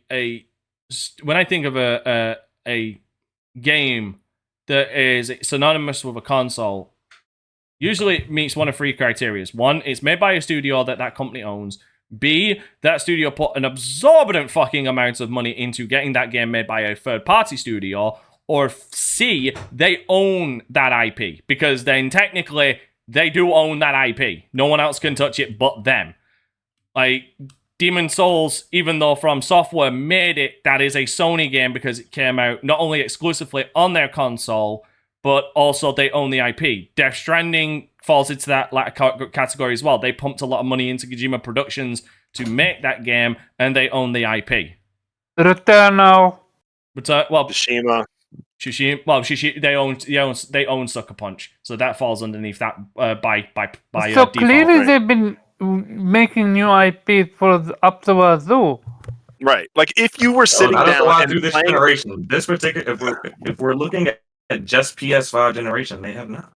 Dude, we just started this generation. Yeah, I just think it's a weird thing. Like the if you're generation's playing almost these 4 years games, old. We're going into Dude, year 4. yeah, We're not just starting it. We're midway into the generation. PlayStation, every single PlayStation studio released their game. They're working. They're creating their game. Look, we got Wolverine announced. That's a new IP. We're not. That's not a new IP. That is a legacy IP. That is a license. but it's the first time that PlayStation and a but no, PlayStation-owned it's not. studio has worked on it. Farrell is right. It's not a new IP. It is an established How IP is that it they are not a now new doing IP when it's literally a IP new game? exists. Because that There's IP other existed Wolverine before games. that game. I can see that argument. I'm not going to like debate that necessarily. I'm not beating. I'm not saying Sony isn't making good games. Like that's not the art. I'm not like we're not saying Sony's not making games. Sony's not making new games. I'm just saying I want to see some new IP because we haven't seen any of this. The only new IP we've seen this generation is Returnal and Rise of the Ronin. Well, Rise of the Ronin isn't out yet, but yeah, we know that that's coming, and that's a third. But it's not from a first party studio. We've seen Rise of the Ronin. We've seen. Wait. If you want to Omar, let me get this point out. But again, for me, it is first party. Because again, it falls under those. It falls under two of those. It might fall under two of those categories. That Sony pumped an exorbitant amount of money into Team Ninja to be able to get the game made, and they own the IP. So nobody else can fuck with that IP. Stellar Blade. When I say first party, I'm speaking specifically coming from an in-house studio. I'm not talking about partnerships and relationships. I want to see Sony in-house studio. The best of the best of their people. But here's the thing. But what if it's their money exclusively funding the creation of the game? Right. That's the thing. I'm not knocking that. I'm not saying anything bad about that. But it feels like you're splitting hairs at that point when the only difference is they own the studio or don't. I'm not saying they're not going out and finding. No, but you are saying that it's not first party, even though the only difference is that they don't own the studio. It's a second party. Yeah, it's a second party deal. You're working with external. Whether it's second party or not, PlayStation owns the IP. I mean, it's no one's arguing that. No one has argued anything against that. It means they had a hand in creating this. It means they saw something they didn't. It doesn't always mean. It does not always mean in 100% instances that they've had a hand in making the game. That's correct. I agree with that. That you are buying the IP. Like that's like it doesn't mean that you made it. It just means that you bought. But like for example, with Housemarque and with Team Ninja, it does count. We know based on evidence that they've given up that they did help with development for those two games. With Neo. Yeah, so exactly. Neo is a new IP. Stellar Blade is a new IP. Rise of the Ronin is a new IP. Returnal is a new IP. Death Stranding is a new IP. All of the Nabio 5 IPs. Yeah. Death Stranding is old. It came out on PlayStation 4. I was just using that as an example of the fact that Sony owned that fucking IP. When you look at the last 6 years, we're naming 6 IPs, but you're calling it old. But if you get one new IP every year, or at least 2 new IPs, maybe one big, one small, one AAA, one not, that's a reasonable length considering dev time. It's reasonable. With the amount of... I'm not saying that the game has to be out. I'm just saying they've only announced one first party new IP this generation. I would like to see more. That's all I'm saying. I'm not knocking any. It has to be first party. It can't be a third party partnership. I want to see because to me, because like to me, like for example, I'm not saying anything bad about those other games. Like they can still do that, and that is great. And yes, I am grateful that they're going out and helping. Would it? Okay, so go ahead. Well, I just want to clear something up. So I'm going to throw a hypothetical out. So say a game is being made by a third-party studio for Sony. Then halfway through, Sony, or near the end of the game's development, Sony buys the studio and the game comes out. Despite the fact that Sony had no real input on the game, put none of their own money into it, is that still technically a first-party game to you? Just because Sony owns the studio? Sony owns the studio. Okay, let me. I'll say it again. Yeah, so the game is halfway through development, or you know what, for better case, near completion. Okay, and Sony buys that studio, and the game comes out. Now, despite the fact that Sony was not there for the development, or for a majority of the development, didn't put any of their own money into it, is that now a first-party title? Just by the fact that they now own that studio. It's a first party. Yep, title, like, it has to be. It has to be. Yeah. But does that satisfy your requirement that you're asking? That's what Dante's asking. It's not necessarily a requirement. It's just no. I just wanted to see like where his limit is as far as what he would consider a first party game. All right, so Kofi, Omar, my question, like basically the point I'm getting at. All right, so you want to highlight Rise of the Ronin and you want to highlight Stellar Blade. If PlayStation's new strategy ends up becoming that we're gonna go out and form these partnerships and pay for these games to get made by these third-party studios, but we'll own the IPs and we'll publish them.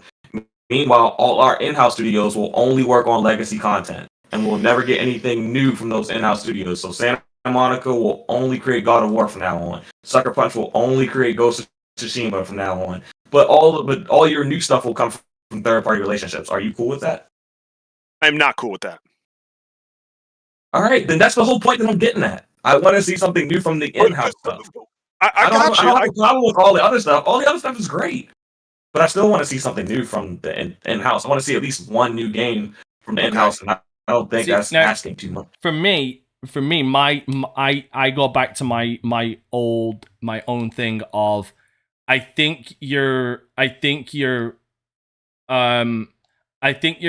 bringing a point up too early, because once again, just going back to the whole Insomniac thing, they've got, after these two games that they've got coming out, which is Spider-Man 2 and Wolverine, if they're big successes, then announce a new Spider-Man game or a new Wolverine game, and don't announce anything else, I would agree with you that it seems like they're stifling creativity. But if they announce a new Wolverine game and then a new IP alongside that, I feel like you're... Boom. The only way I can describe it is you're doom and glooming for no reason. Because I feel like it's too early. What did you leave to Xbox though? Microsoft had literally go to buy a publisher. No. I'm not saying that that's what you're doing. It was the only word that came to my mind in my own head to describe it. I'm not saying that's what you're doing. Well, go ahead, Pharaoh.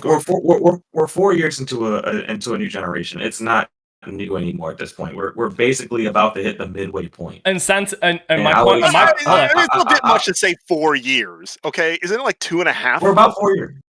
No. And Santa Monica. The gen started in 2020. We're a year and some months removed from being halfway through. It's like 2.5. Okay, so we already know that Cody is working on a new IP. Hold on. There is a big giant fucking coronavirus sign that you're all missing. Like, honestly, and I actually have turned around and said this before. I'm just remembering. I don't count the year it came. I don't count the launch year in some regards because of fucking Corona fucking everything over. But it was November. It's 2.5 years. But I've been consistent on that. Stop it. No, I'm not saying. That virus ain't stopped me from going to work. I'm just saying. Hold up. I'm not saying that the games need. I'm not saying that the games need to be out, but I'm saying this far into the generation, we should know a little bit more about what you're working on, and you should have at least, that's reasonable. Like, well, let me give you one point that I do agree with. This has got to be the last point, because we got one more topic to do. 15 in-house studios, one of them should have announced a new IP, and it shouldn't be Housemarque, who was not one of the 15 that they went into the generation with. I got you. You want to make sure that those IPs are continuing to be fresh and new. I definitely get that, and you're like you're saying, you're not totally discounting the fact that it could happen. You just want to see it for yourself. Hell, for all we fucking know, all of this fucking argument could be moot, and Pharaoh's point could be moot in 48 hours. There is one thing that I think will remain true. That I have noticed as a big fan of Naughty Dog, for them to go the entire PS4 generation with no new IPs from them, is definitely something I want to see more. Like, I want to see a new IP from Naughty Dog specifically, just because of their pedigree. Yes, well, I loved it back at PS3, right? We got Uncharted and The Last of Us, and then and then the 8th generation, we did get amazing sequels. I do love both of them, but a brand new IP for them to maybe switch things up with their level of quality and all of their what do they call that? They have a lot of what do you call that? But what would you call faction then? Because they're working on faction. I don't count faction. That's not a new IP. Yeah, I don't. Here's the thing as well. Here's the thing as well. Like, again, going back to the whole development thing. I mean, for fuck's sake, Santa Monica Studios has gone at this point 2 generations by putting out just 2 fucking games.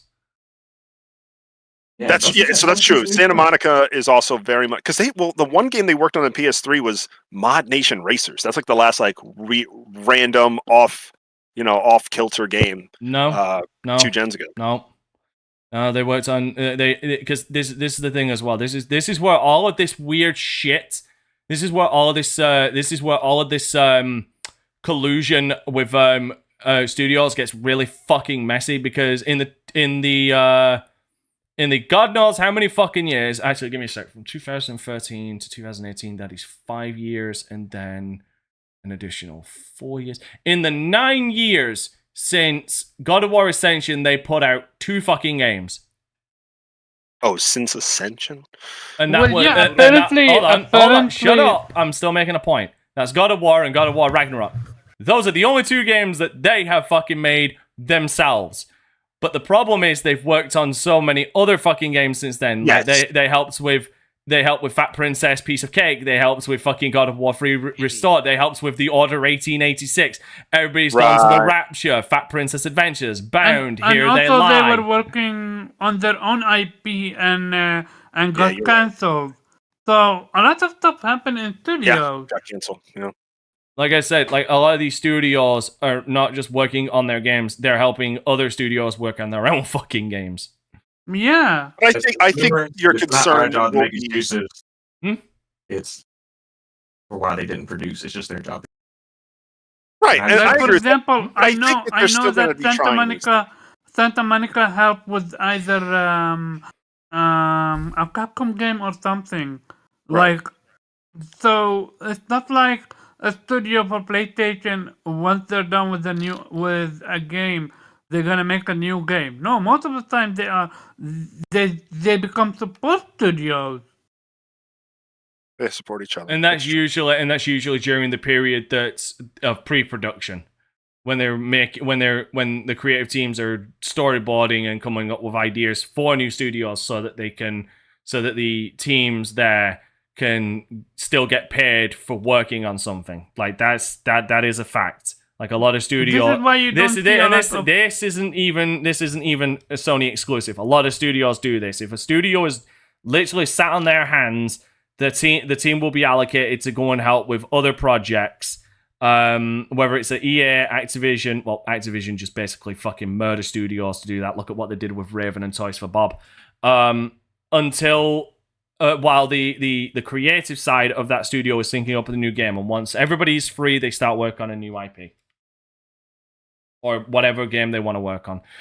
Anyway, listen, we got to get on to this next one, and god damn it, it's more of this fucking discussion. So apparently Sony is I got the article right here. God damn it, I'm just gonna blaze through this because I got a headache coming on.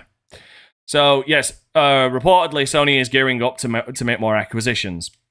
It looks like the console war is getting more expensive, where once Sony and Nintendo battled it out for supremacy for the valuable space in front of the TV. Nowadays, the competition is across multiple platforms and even up in the cloud. And with ever-growing consolidation,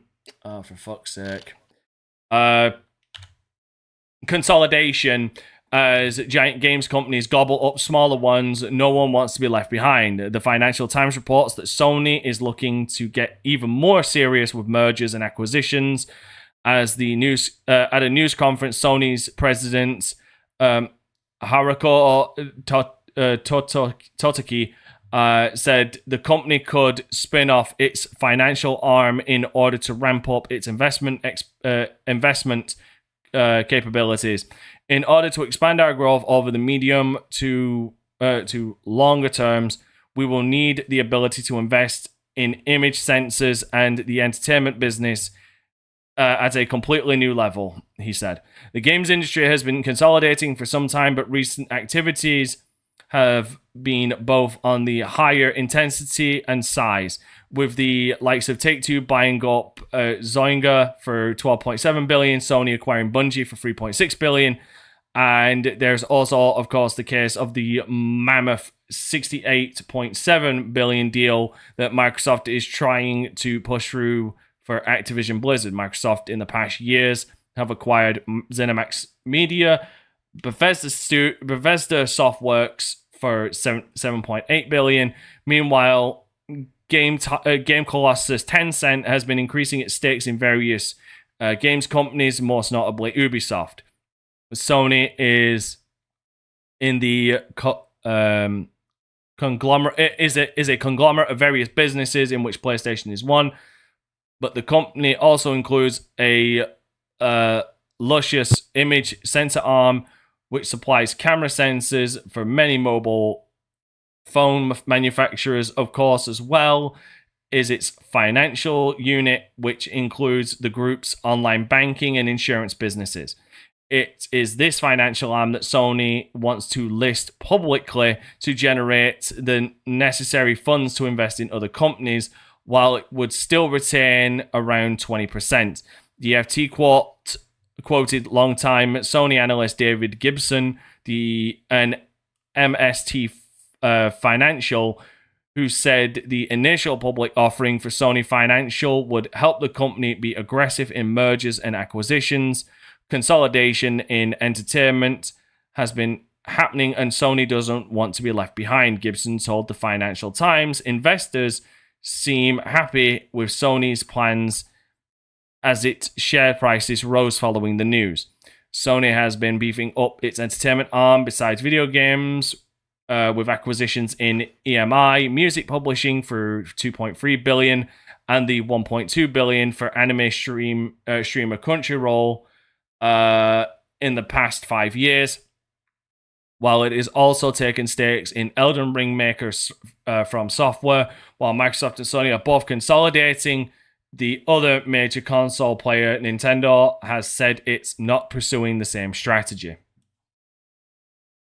Okay, so... oh crap, wrong one. Right, so I'll give my thoughts first. This is a bit too late. This, quite frankly, is something that they should have started doing in the PlayStation 4 generation. When they were on top. Like, again, this is with the power of hindsight, given what Microsoft is doing, but Sony clearly has a very aggressive mindset when it comes to business. They were gloating when they were on the top, and now that they are literally being pushed back, they are now employing the strategies they should have done in the PlayStation 4 era, which was basically solidify the fucking lead that they had. But they didn't do that, and now it's coming back to bite them in the ass because Microsoft decided that they're finally going to open the bank. So, and when Microsoft saw that blood in the water for an opportunity to make some money, they opened the banks and basically started throwing cash at everybody. And now Sony is quite literally on the back foot as far as being able to catch up. If anything, they would need to fall back on... if they're really fucking looking for acquisitions, they're going to have to look back. They're going to have to look into possibly purchasing and making deals with publishers they have really good relationships with, that deals can be struck for, I'm not necessarily saying a cheaper price, but a lesser price with some consolidations. Like, for all I know, buying Square Enix for less than they're actually worth, but promising higher ups that they'll keep their fucking jobs. I don't fucking know. Sony had the So you chance. think more of a merger than an actual buyout? Oh yeah. They wouldn't merge with anybody. Because they even they literally just turned around and said in the press release to be more aggressive with mergers and acquisitions. Yeah, because they clearly see what Microsoft did, and they're like, and clearly Microsoft not stopping. They're like, okay, I'm not done talking. We'll get to you first, Omar. So yeah, I think right now this is more of an uphill battle than it would have been in the PlayStation 4 generation. Like they had the advantage there where they could have leveraged their position, but now their position is being tested right now. And the fact that this Activision Blizzard deal is most likely going to go through is just more on top of that. All right, go ahead, Omar. What are your thoughts about this specifically? No tangent, specifically this. I'm not a fan of it, real talk, but it's a reality. And now that's the thing. I'm genuinely curious. Who they gonna pick? FromSoft? Because we know FromSoft wants to become a publisher. We know PlayStation invested in FromSoft.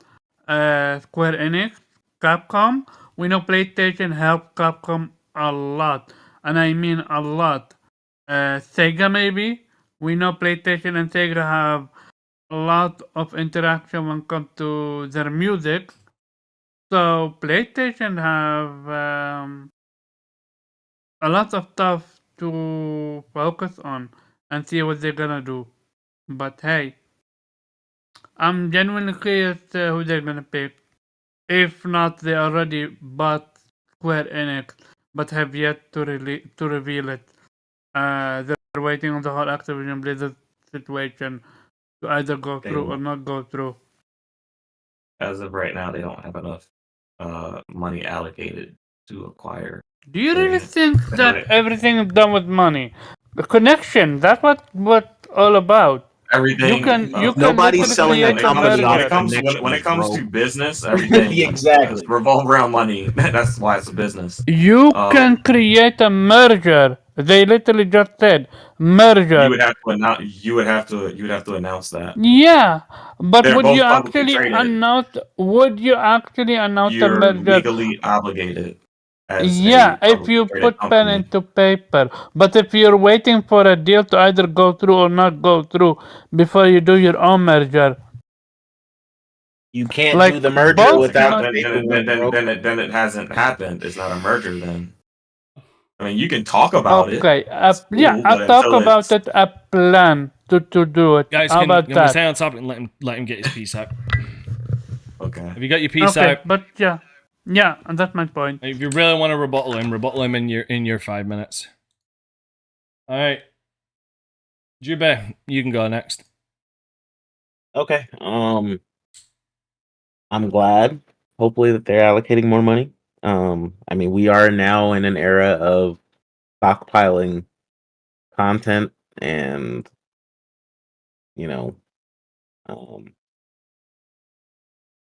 IP at this point. I think we're in an arms race right now. It's fucking. I was about to say what this. Yeah, they're stockpiling fucking nukes. Yeah. I mean, that is that not what them first party bangers are? Like, is that what you would consider a nuke? You know what I mean? Oh no, Especially Xbox yet to have one. industry. Yeah, sorry, I had to just throw that one dick. That's all. And I know it's not true. I know it's not true. You know, I know it's not true. No, they're allocating more money. Will they be able to allocate enough money to compete dollar for dollar? I don't know. No. See, sorry to interrupt because I think I just caught what this is. They're basically what they're basically doing is they're selling off shares in their financials, and the money that they're gonna get from that is gonna go to more acquisitions and mergers. I don't know how much their financial side is worth, but I don't think they're gonna be able to get like 100 They're trying billion. to raise $8 billion. They're trying to raise $8 billion. That's the number. I think they're just trying to buy Square Enix, flat out. I honestly think that's what this move's about. No, they can't afford anybody else. If we're being real, and whoever said I Take think- Two can go fuck themselves because like there's no way. I think that was Omar. Grand Theft Auto No, I never alone. said they don't do. Grand Theft Auto alone takes them out of that ballpark, just for the amount of money that game alone generates. It's like Call of Duty. It's not the same scale, but like you know what I mean. Like they need more than $8 billion to come up off of that. That would be. We're talking like 30. Oh no, I've turned around and said that Square Enix was probably number one. If they could get a number two, I've always turned around and said CD Projekt Red should be on the forefront of their mind. Could be, but they might need 10 for CD Projekt Red. Now you got to make a choice. Do you want Square? Do or we do you want know CD Projekt if they Red? want CD Projekt Red? I said that's the one they should do. Like that's the Yeah, Yeah, that was his personal opinion. I would take that too. Actually, Dante, I would absolutely take that too. because like That would be a great get. yeah, because like not only is that, by the way, as far as market cap net worth, their CD Projekt Red's worth literally only about. I'll add a little to it, 3.5 billion. Okay, you have to factor in the IP. That's just straight up. Oh no, that's How why much is The Witcher worth? that's why I added it in because like without that, as far as CD Projekt has a market cap or net worth of 3.01 billion. I added. Yeah, I added 50. but nobody's gonna pay market cap though. Like That's so when why you I factor added in 50. everything. Yeah, that's why I added in like 50 or like I could Yeah, add so- another billion on that. Yeah, But either but- way, they're not worth. What I'm saying is to buy, you're looking at 10. You're not looking anywhere close to Alright, 3. maybe 6, 7. 6, 7. all right, 6, 6, 7, that's or still like less. I said, let's call it 10. No, let's Like- call it 6. That's still less than what Square Enix would be worth. But yeah, the reason why I keep saying that is because then Microsoft doesn't have a complete fucking monopoly on Western RPGs, and CD Projekt Red is a studio that could really grow out into, with the right backing, could grow out to have multiple studios and could work on multiple Western RPGs, like another Witcher game, another Cyberpunk game. God, I cannot wait for Phantom Liberty. Now, but here's the thing. Even if they took, on. if Sony offered 6, what's to stop Microsoft from offering them 10? Like I said, like Yeah, I'd do it for 10. At the 6.5. Square, you're like this is Square, what that 10, money's 11, going most for. likely. Yeah. And Square's most likely to happen because it's a Japanese studio. I get the feeling that Square would want to remain tethered to a Japanese studio, a Japanese company. Mm-hmm. No, that's a fair. What way to about look at it. Capcom? Nah. Why not now? No. Probably. It's too many IP. It's too It's much. not about what you want. It's about if Capcom would sell or not. And I'm telling you that they would price themselves right out of whatever. So if Sony's budget is $8 billion, they're pricing themselves out of that. And my thought with Capcom is honestly, I think they think they know they're on too much of a roll to want to sell. Exactly. Yeah. Well, I agree with that. well, you You- sell like- high. I wouldn't say that because you sell high, but they wouldn't sell for $8 billion. They probably like They wouldn't sell for 8. You're Yeah, you're ponying up okay, somewhere but between 20 my and point, 30 billion if you want me right for now. me right now, Capcom have yet to find out how high they can go. Is the point? It's whatever the RE engine can get them, because that's the thing. Yeah, That's the real Whatever. thing there. The highest That's they money. can go is whatever Tencent and Microsoft are offering. I don't think Tencent's allowed to purchase things. Nope, For, they would not be. They don't, like I said, I think they're. if they get No, I if think you they, get to a bidding war, I believe they specifically, like China specifically, been barred from like making like certain purchases and just specific, Yeah. like all right. Yeah. All right, listen, At least some. Right, yeah, Kofi, you continue talking. You're next. Yeah. So, like, I guess when I think of them making more purchases, I just think of over the years studios that have closed due to misfortune or the game just not, being to snuff. The first one that comes to mind is Zipper Interactive, and SOCOM 4. It just wasn't really. Let's be honest, it was not going to get nominated for anything, even though it came with all this stuff. And then the PlayStation Network went out. And just over time, like Starhawk, I love Starhawk, and that wasn't even a first-party studio, but that the game was not really supported well or wasn't that popular. There's just a lot of examples of studios being closed, even though they might have extremely good talent. So just having a list of great studios is great in theory, but managing them all, let's be honest, it's obviously really hard. And it's hard to allocate resources, especially when a bunch of people leave. We didn't know what was going on with Bend when leadership left after Days Gone release. It was almost like we thought they were sitting in water for 6 months until we heard that they got greenlit for whatever they're working on now. So, then of course, like Studio Japan, which I honestly think that Gravity Rush is just super underrated, man. I had just replayed that on my Ragnarok is between Ico and Shadow of the Colossus. Yeah. Oh, yeah. And The Same. Last Guardian. I love The Last Guardian personally. Yeah, Last Guardian, a great game. So there's just like a lot of like great IPs that just didn't, or we were just talking about Concrete Genie, I think last week. So, there comes a great responsibility to fans when you take a great studio. When I think of Square Enix and Capcom being bought, let's just throw it out there. I am cautiously optimistic about both. Why? Both of those publishers have such great lists of IPs.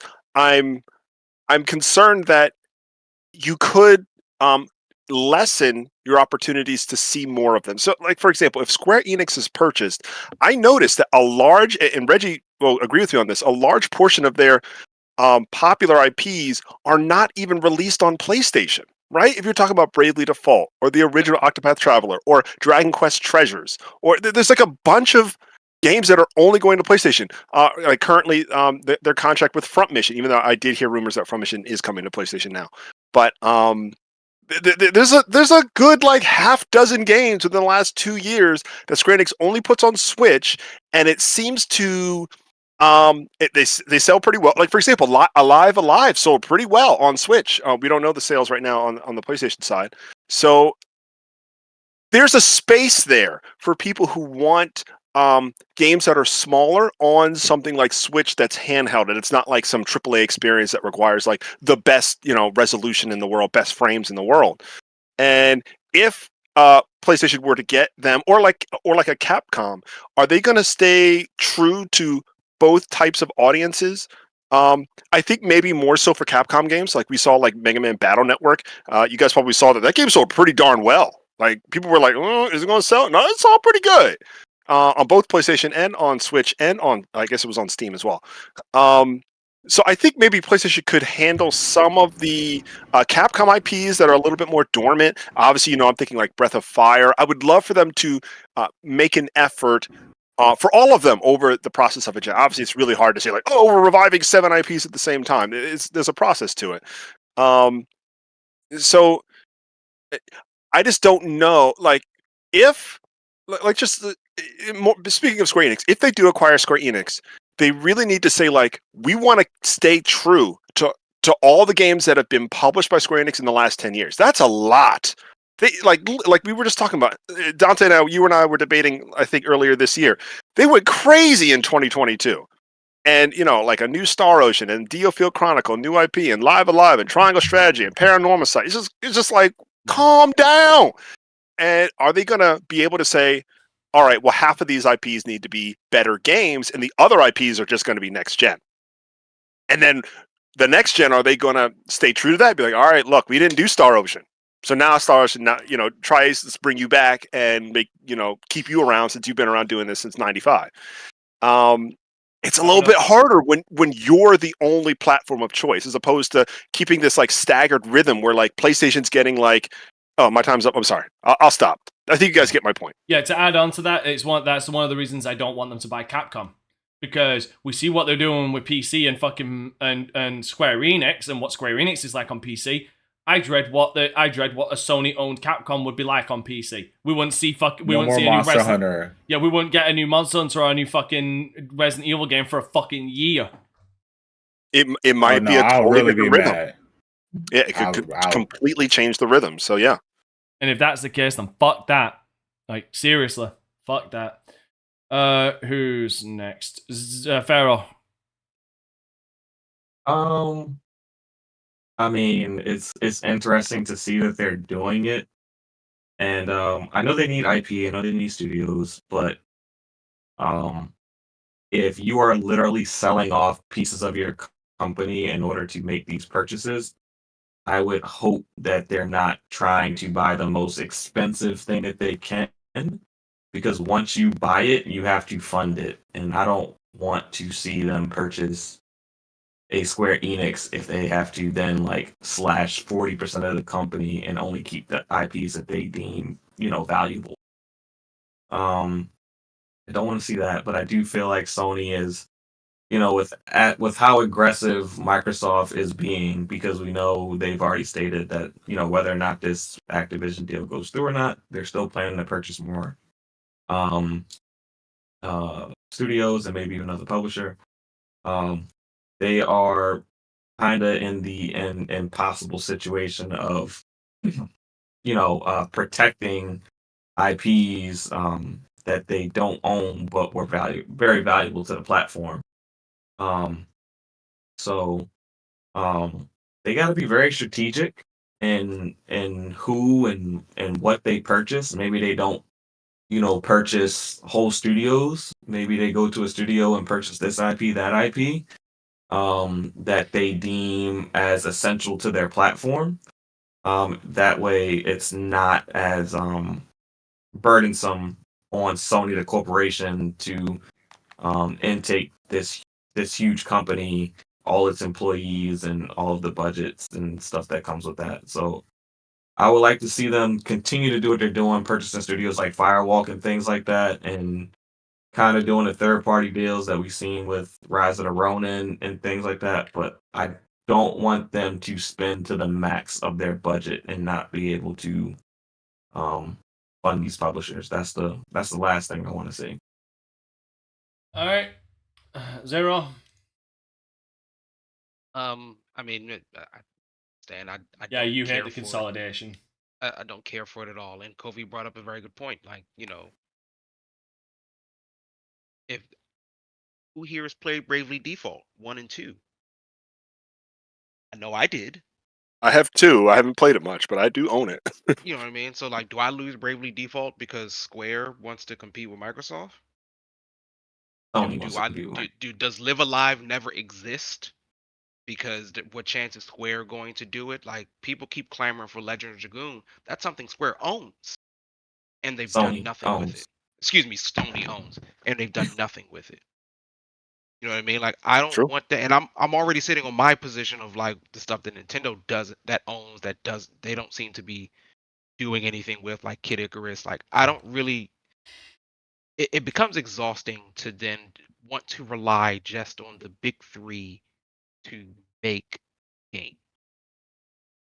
Because then you're just sort of stuck, and then they can do whatever they want. And quite frankly, what are you going to do? Because most people are too ingrained in video gaming as a whole to completely give it up. So you close your eyes, you grit your teeth, you accept what you have to be given, because now they hold all the cards and they do whatever they want to do with it. And that's exhausting. We already like deal with that now about all the games that we kind of want. And sure, some of it's because like we're a bit older, so we're reaching into our childhoods. But like overall, like all these games that are Square Enix games that for the most part are just Nintendo games, like what happens to them? Now that's not to say that Sony wouldn't just say, no, you could keep on doing it, but if it's just like the fear of Activision and Xbox, then it's just a matter of until somebody gets pissed off or a new boss comes in and it's like, no, why the hell are we giving this joint for free? You can pay for it or you don't get it at all. And then it's just gone. And it's just like, so I lose out on a great JRPG because what? Because absolutely nothing. And I'm not a fan of the consolidation talk as a whole. And it's not about pointing fingers. It's just about figuring out how to do this without like consolidating the industry into this very, very small thing. Do you think it's possible? Because real talk, I don't think it is. With Microsoft opening Pandora box, I think you either compete or you get left behind. That's the reality of the situation. But that is the complete opposite of that is the complete opposite of how people feel about Microsoft, because they feel they're not competing and that now they're upset that they're buying studios. So like, quite frankly, the nature of business in the world leads me to believe that I don't know. This might be an insurmountable task. But if you're just asking strictly on the idea that competition is what should fuel the market, then no, because Microsoft flat out couldn't compete, so they went to go buy studios, and then they shifted, and then PlayStation said, "Well, damn, now we can't compete, even though we were winning and still are winning." But Yeah, no, but we they can't compete. they But lost an entire what you call it. Dante just said, like Western RPGs come from PlayStation for the most part. If they don't I pick got Baldur's up, Gate. if they don't pick up a CD Projekt Red and Microsoft does, it's over. PlayStation don't have a single Western RPG to deal well, the with. key, so the key here is then PlayStation then has to find a better way to outsmart Microsoft in the same way that Microsoft apparently seems to be outsmarting PlayStation, right? Random question: do you guys consider Horizon an RPG? No. It's iffy because the developers think it is, Oh. but it's a I personally it's a don't, but I'm just Listen, curious. listen. it's a story with I don't care if your game Action has adventure. RPG elements. I'm sorry, but if it doesn't have a sprawling world and your stats actually fucking mean something to the overall build of your character, like Oblivion, like Morrowind, like System Shock, like System Shock 2, like Baldur's Gate, like Pillars of Eternity, then no, I don't. It's fair. Action adventure. I mean, there's nothing wrong with it, but I think Yeah, there's they nothing wrong with it. just the RPG genre sells more, so they use that terminology. You know, No, That's- the RPG genre doesn't actually sell more. RPG like mechanics sell more. That's why you see them in games like Assassin's Creed and shit. Like they misnomer them as RPGs, but it's RPG light. Like it is. Which It is- is. yeah, the but I'm just saying Coke- it they is use the that. They Coke use Zero. that. They use that name. No, but they don't. because Though. that name sells more. That's the thing, though. If you actually look at it, they don't actually flat out call it RPG elements. They call it a crafting system. They call it survival mechanics. They call it a leveling RPG system. like. They call it leveling system. They call it. They use these terminologies. They don't use the term RPG. I mean, arose by any other name.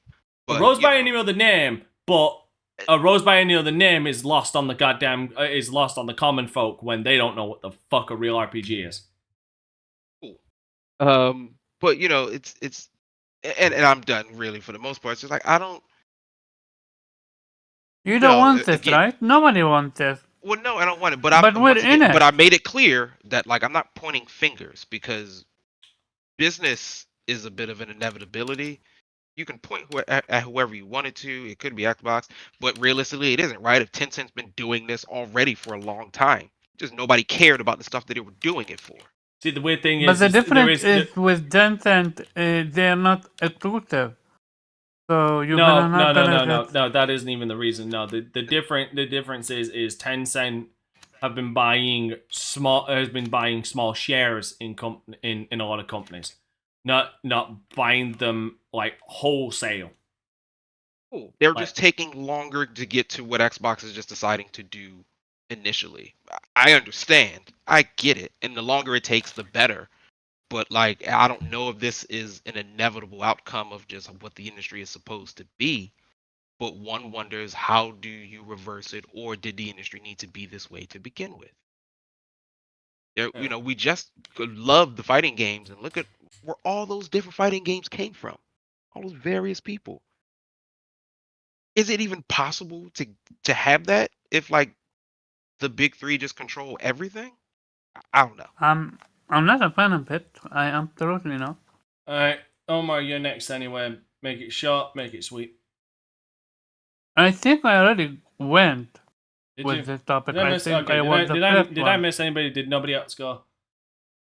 I don't think Nappy gave an opinion. No, Nappy's I been didn't quiet for a go. while. Okay, go ahead. The only one Oh, no, is Nappy. I just been listening mostly with Yeah. about the Sony's acquisition. I mean, not Sony's acquisition. Sony increasing their funding to try to acquire more studios. Well, I could definitely say that's the worst part. they're using the entertainment business. Like they're not being very fucking specific on this. They're broad terming it. You know what they're talking about. Yeah, I know what they're talking about. Yeah, they're trying to buy studios like Microsoft, but they don't have that. They can't just like have that big money like Microsoft would just buy stuff outright. If anything, I think what the smartest thing they could do is just license out same way how they did Bloodborne. Maybe take like 2 good studios or actually this would probably be a hit punch in the gut that would piss everyone off. Have like their own version of Monster Hunter exclusive to PlayStation. Which we might see that with Horizon, the online one. It's really not. I thought Horizon Zero Dawn was already like exclusive, or Horizon was exclusive to begin with. Yeah, but now they're going multiplayer with it. That's why.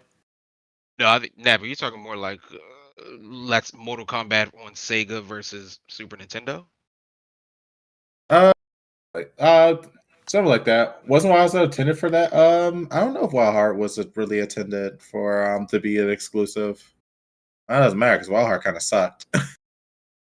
But I'm just saying.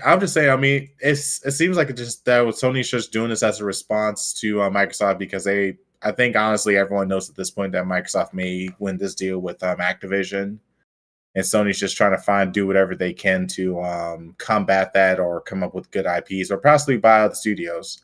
Now, I know that Capcom and especially Square Enix have good relationships with Sony. I do not think that they will let Sony outright buy them because they have their games spread out on so many different platforms and make so much money because of it. They don't really need Sony to stay afloat. Actually, they've been using Sony a lot. Fuck. Oh, sorry. I mean, at most, I could see like Sony take it, and at most I could see like Sony. I could see like Sony basically like asking for like private IPs that are exclusive to PlayStation at most, but I don't see them outright buying like any big studios. I can see them buying like a couple little small studios though. That's probably as much as I see Sony can do. Because Sony is nowhere near big as Microsoft when it comes to spending and how much money they have in the pocket for spending. That's all my thoughts on it. That's just short and sweet. All right, cool. I'm not going to open this a general topic because a general discussion because for fuck's sake, we've been going for nearly 4 goddamn hours.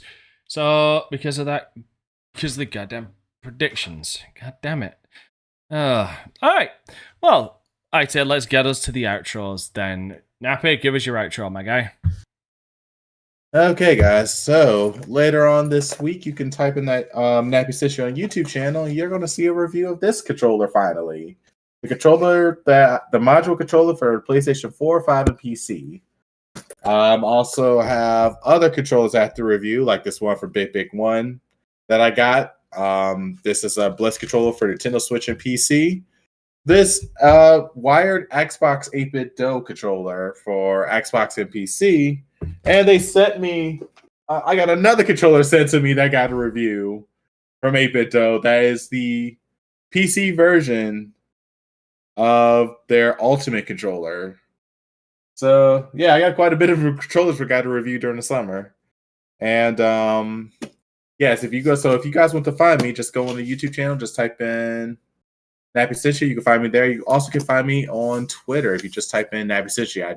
I kind of sometimes engage in other random news, video game shenanigans. And also, before I leave, Amazon is doing a gaming week deals where you can find a lot of gaming equipment on sale at Amazon, just to give you guys a heads up. And that's it. All right, cool. Jube. Well, my niggles, it was a fantastic show today. Everything notwithstanding, I will be getting into Planet of Lana this week, so that's great. You can find me at Jube X Sensei on gaming platforms, Jube Sensei everywhere else. And I will catch y'all next week. All right, Pharaoh. Hey, what's up, everybody? You can find your boy Pharaoh on Twitter at Pharaoh Bizarre, and anywhere you like to watch streamers at the Land of Pharaoh. Omar.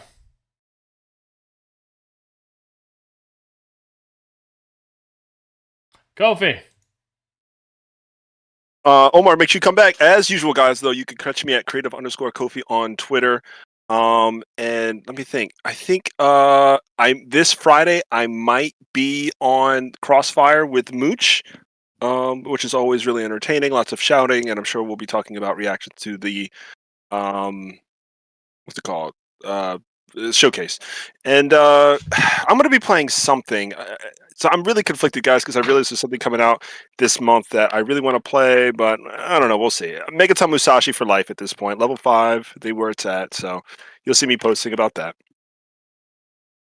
All right, cool. Omar, you there? All right, you can find me at Dante Crisis on Instagram and Twitter, the Dante Crisis on Facebook, Dante Crisis on YouTube, where I'm doing a Let's Play of Resident Evil 4, which should be closing up, I believe, today, actually. The final part goes up today, or tomorrow, as well as a Let's Play of Enslaved Odyssey to the West. I'm also live stream on Twitter, where I'll be live streaming a chill game today, because I just finished Eternal Darkness last week, so I need to do a poll for my Patreons. Wednesday is another chill stream. Thursday I'll be what am I doing Thursday? Oh, Persona 4 Golden. I'm in the final final leg of the game now. And True ending? True ending. Damn right. Woo. Damn right. Damn near maxed out all the confidants as well. Thank God I got some extra time to be able to finish them all up. And Friday, I will hopefully be starting Resident Evil 5 on Professional. Omar, you back? Okay, Zero, where can people find you? But more importantly, where can people find us? Well, guys, as always, it's been an absolute blast. You can find me 0x386 or 0.exe pretty much everywhere. Of course, playing lots of Tears of the Kingdom, and some Humanity, and next season of Destiny. So I'm back in the streets. But more importantly, you can find us, the Vitamin G Podcast, pretty much everywhere you listen to all of your favorite podcasts. Hopefully, we are there and a part of it. Spotify, YouTube, Play, everything. We're there. Give us a shout, give us a like, give us a comment. We appreciate you guys because you can listen to literally or do anything, but you decided to stay with us for this very long evening. So appreciate that and thank you. Yes, ladies and gentlemen, and remember to keep it gaming. Okay, we out of here. Peace. Me. I'm on the outside looking in, and I wanna be back on the inside. I don't wanna be left on the outside, all alone.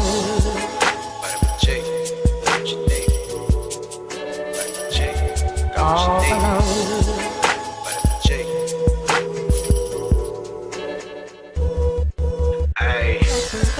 You rockin' with beats, discussing the heat in the streets. Take over the west and the east. I got what you need, a dose of this vitamin G.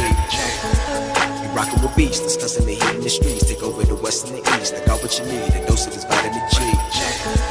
You rockin' with beats, discussing the heat in the streets. Take over the west and the east. I got what you need, a dose of this vitamin G. Rockin' with beats, discussing the heat in the streets. I got what you need.